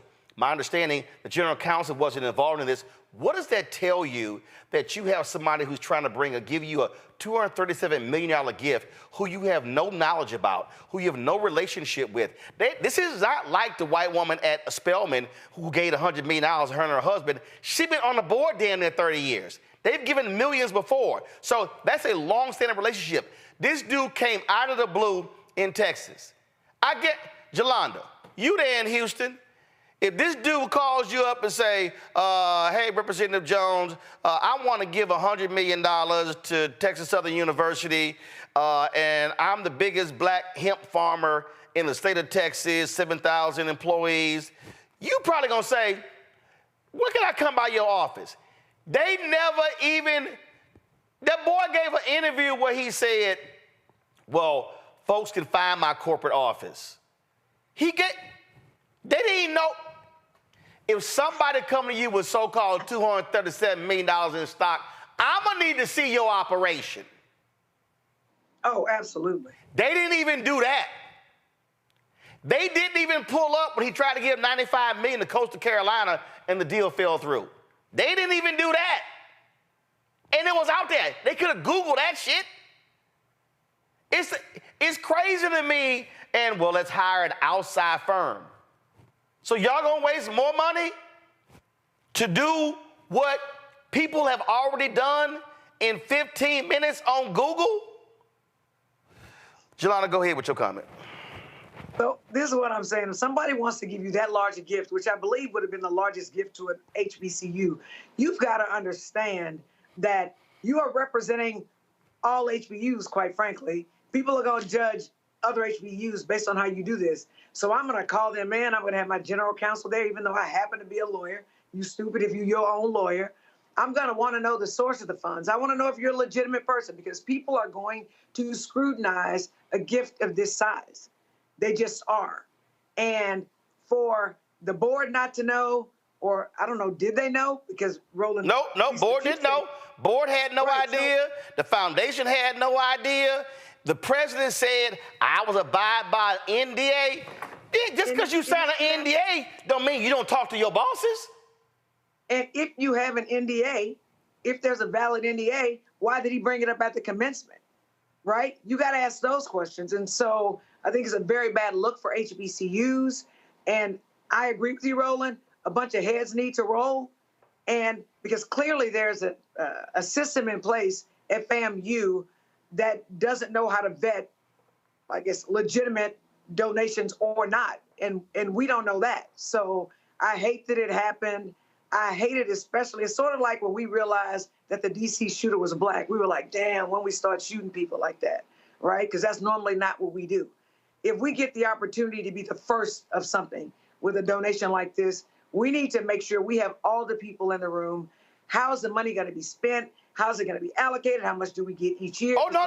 They did all that. Here's the thing. They had this whole thing laid out how it's going to be spent over the 10 years. That ain't the problem. The man said, I'm going to give y'all $237,750,000 in stock in my company, and I'm valuing the 14 million shares at $15.85. First thing I'm saying is, where your company? I need to see it. Don't send me some paperwork that you sent. I ain't trusting that. What the heck? They literally accepted on face value everything that man said and sent, and nobody looked. The man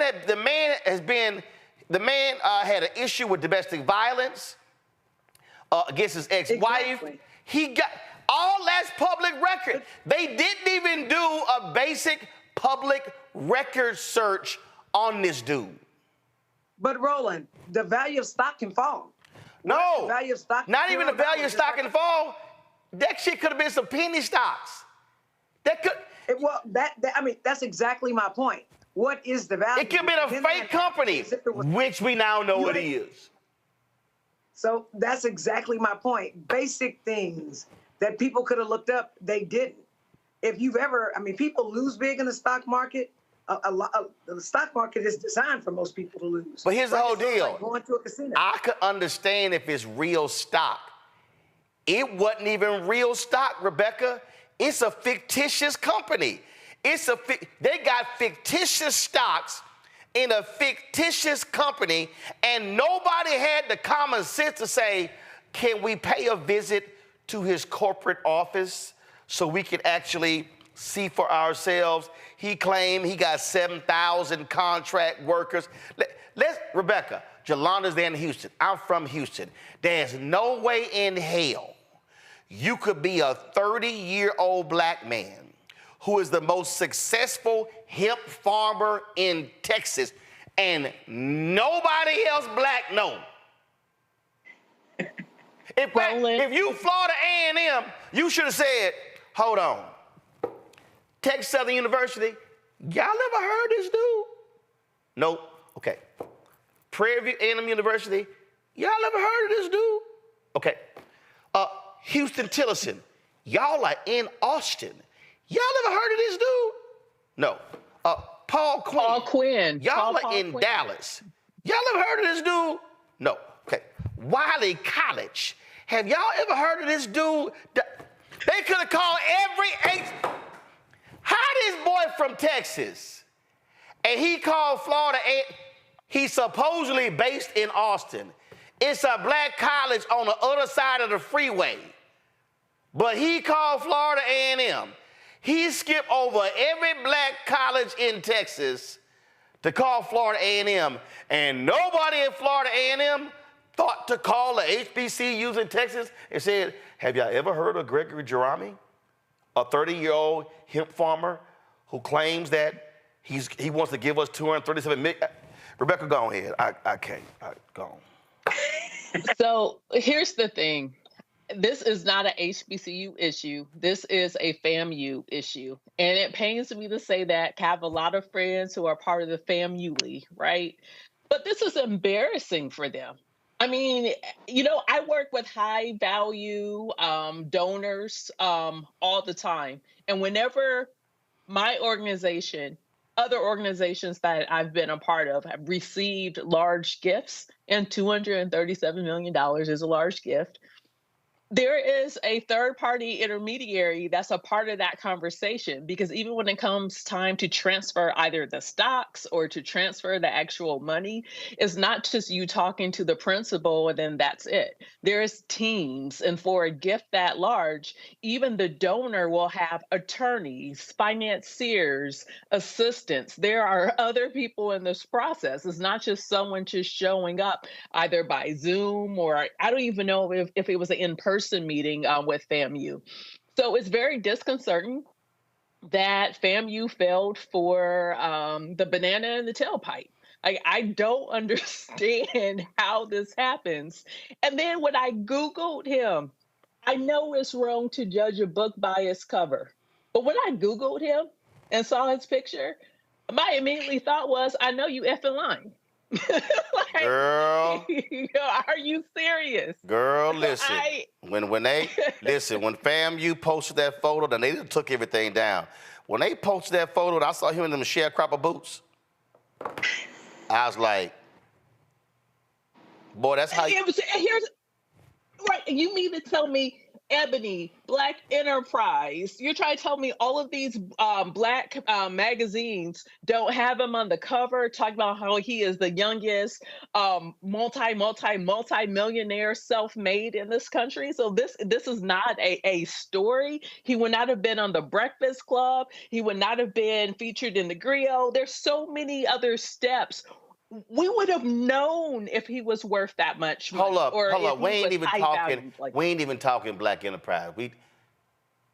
the Shade Room. Not now. Black newspaper in Texas, cause he ain't real. First of all, I'm sorry. I know appearances are not everything, but ain't no way in hell. Now, I done 22 commencements. Ain't no way in hell somebody rolling up to my commencement dressed like this and trying to convince me they ass got me. And for all those who say, why I'm sorry, I ain't in the same jeans. I'm not dissing farmers. I'm not dissing black cowboys. All I'm saying is you gotta have some common sense. If somebody called out the blue, I mean, nobody Googled, and they said the vetting process was 6 months. What y'all do for 6 months? When people found this stuff out in 20 minutes. Okay. Y'all done? I'm sorry. Roland, look, I know that we see pictures of white billionaires who are just walking around with dirty jeans and wear the same black t-shirt every single day. I get it, but let's just take a step back. Let's think about how Black folks do things. This isn't about white billionaires or white high value people. Black people still do things a certain way. Yeah. And whether or not you are high value, you don't show up like we ain't coming to convention in some Wranglers. Right, and that's not saying that you have to be. Don't look clean. We ain't doing that. Yeah, that doesn't mean you have to be in designer gear from head to toe. No, we ain't doing it. Saying that has to be name brand, but you do not present like that. I'm just saying. Listen, I'm sorry. Look, the board trustees voted some outside firm. No, y'all, this literally, see, this is crazy to me. If I'm on the board, no. And it was only a handful of people. Hell, they could have interviewed all them people today. They could have interviewed all 5 or 6 people today, and you ain't got to waste another month or whatever the hell. So that's just dumb to me. All right, I got to do this real quick. President Joe Biden and Donald Trump are going to face off in 2 presidential debates, y'all, in June and September. Biden, y'all had the video Biden dropped? Oh, come on, y'all. Y'all don't have, come on now. Y'all didn't pull a video. Now you're going to make me pull a video? All right, so Joe Biden dropped this video this morning, y'all.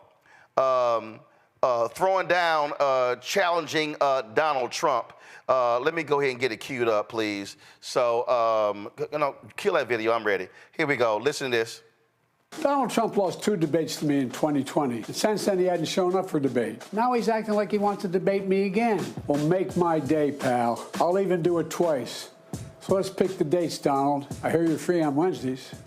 Donald Trump lost 2 debates to me. All right, so here's what happened. So threw it out there. CNN's going to do one in June. Somebody's doing one in September.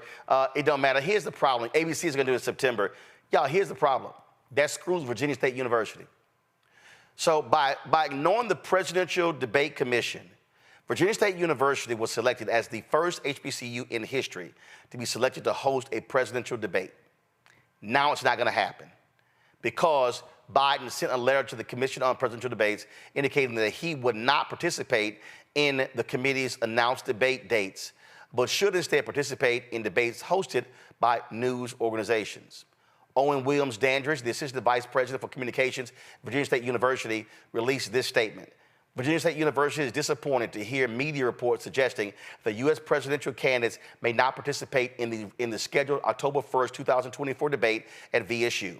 A presidential debate at VSU is a huge win, not only for our students in the campus community, but for the greater community in general. As the first historically black college or university to ever selected to host a general election U.S. presidential debate, VSU recognizes the event's significance and welcomes the opportunity to contribute to the democratic process. We will continue to work closely with the Commission on Presidential Debates and their stakeholders as we assess this situation. The university will continue to provide updates and further details as they become available. Now, to host this stuff, y'all got to raise a lot of money, and they were raising the money. And so here's what needs to happen, President Biden. You need to say, okay, you and Trump have agreed to one on CNN in June 27th, and then one in September on ABC. You need to say, President Biden, we're going to do one of these debates at Virginia State University. Now, all these other rules, no crowd, cutting mics off, all that sort of stuff, that's fine. But the reality is, it should be at an HBCU. Plus, it should be in Virginia, because you're going to need Virginia to win. And so this, to me, is one of these things that I don't care about the damn networks, okay? And y'all doing this crap first of all with the white networks anyway. It needs to be one of these debates, Yolanda, needs to be at Virginia State, and President Biden needs to say, Trump, since you love claiming you did stuff for HBCUs, debate me at an HBCU and Virginia State. So I absolutely agree with you. I think it is disrespectful to black people. It's disrespectful to young people. And the debate was already set. So you're stopping what you already agreed to. And this is just one more example of how the white leaders of the Democratic Party absolutely take us for granted, us being black people. I'm going to say it. I didn't stutter. And they break deals with us. And they just expect for us to vote for them. Well, actually, no. Biden did not agree to this debate. The Presidential Commission on Debates picked 3 locations. They picked three locations of presidential debates, one for the vice president. And so the party had already said they didn't want to participate. Biden then announced today not participating in their debates. So he had not agreed to participate in those debates. Today, he said, I'm not participating. What I'm saying is, even though the commission has chose those locations, and even if both candidates say they're not participating because of the commission's rules, they still are going to debate. And I'm saying, tell the news organizations, hey, ABC, CNN's already said it's going to be at their studios in Atlanta. Okay, then the ABC one, they should say, ABC will do it, but do it at Virginia State. But that's what I'm saying, Roland. First of all, if they picked Virginia, then they should do it in Virginia. But APC can put their cameras up in Virginia. Right, NBC, no, right. Whoever, CNN, whoever, they can do that. What I'm saying is the black vote is super important to Democrats winning. And there's yet one more example where we have black excellence. There are not a lot of HBCUs. Biden has a whole part of his campaign or part of his office that's devoted, or at least they say so, to black Greeks, to HBCUs. So put your money where your mouth is, put your actions where your mouth is. And since you've given a little, was that John Wayne, whoever he was, in his little commercial that he just put out, then you need to use that vigor and that determination to make sure that at least one of the 2 debates that you agreed to is at that particular HBCU. I am extremely disappointed in what he did. And again, and I'm going to keep saying this, I'm not just going to give my vote to people who overlook me. He needs to honor that debate. He needs to honor one of the two. And the truth is, Trump talking about how he's trying to get black people too. So if y'all do what y'all supposed to do at these debates, then it should be at an HBCU, and it should be at that HBCU, and then show us what you got so that we can make a good decision. Rebecca. You know, it's really interesting watching this, because I think the political apparatus of the White House and the DNC, I think they're making a miscalculation here, because it's more important than ever to make sure that student voices are being heard, especially as we're seeing uprisings and protests happening across the country. And if we saw it this spring, then guess what? We're going to see it this fall too.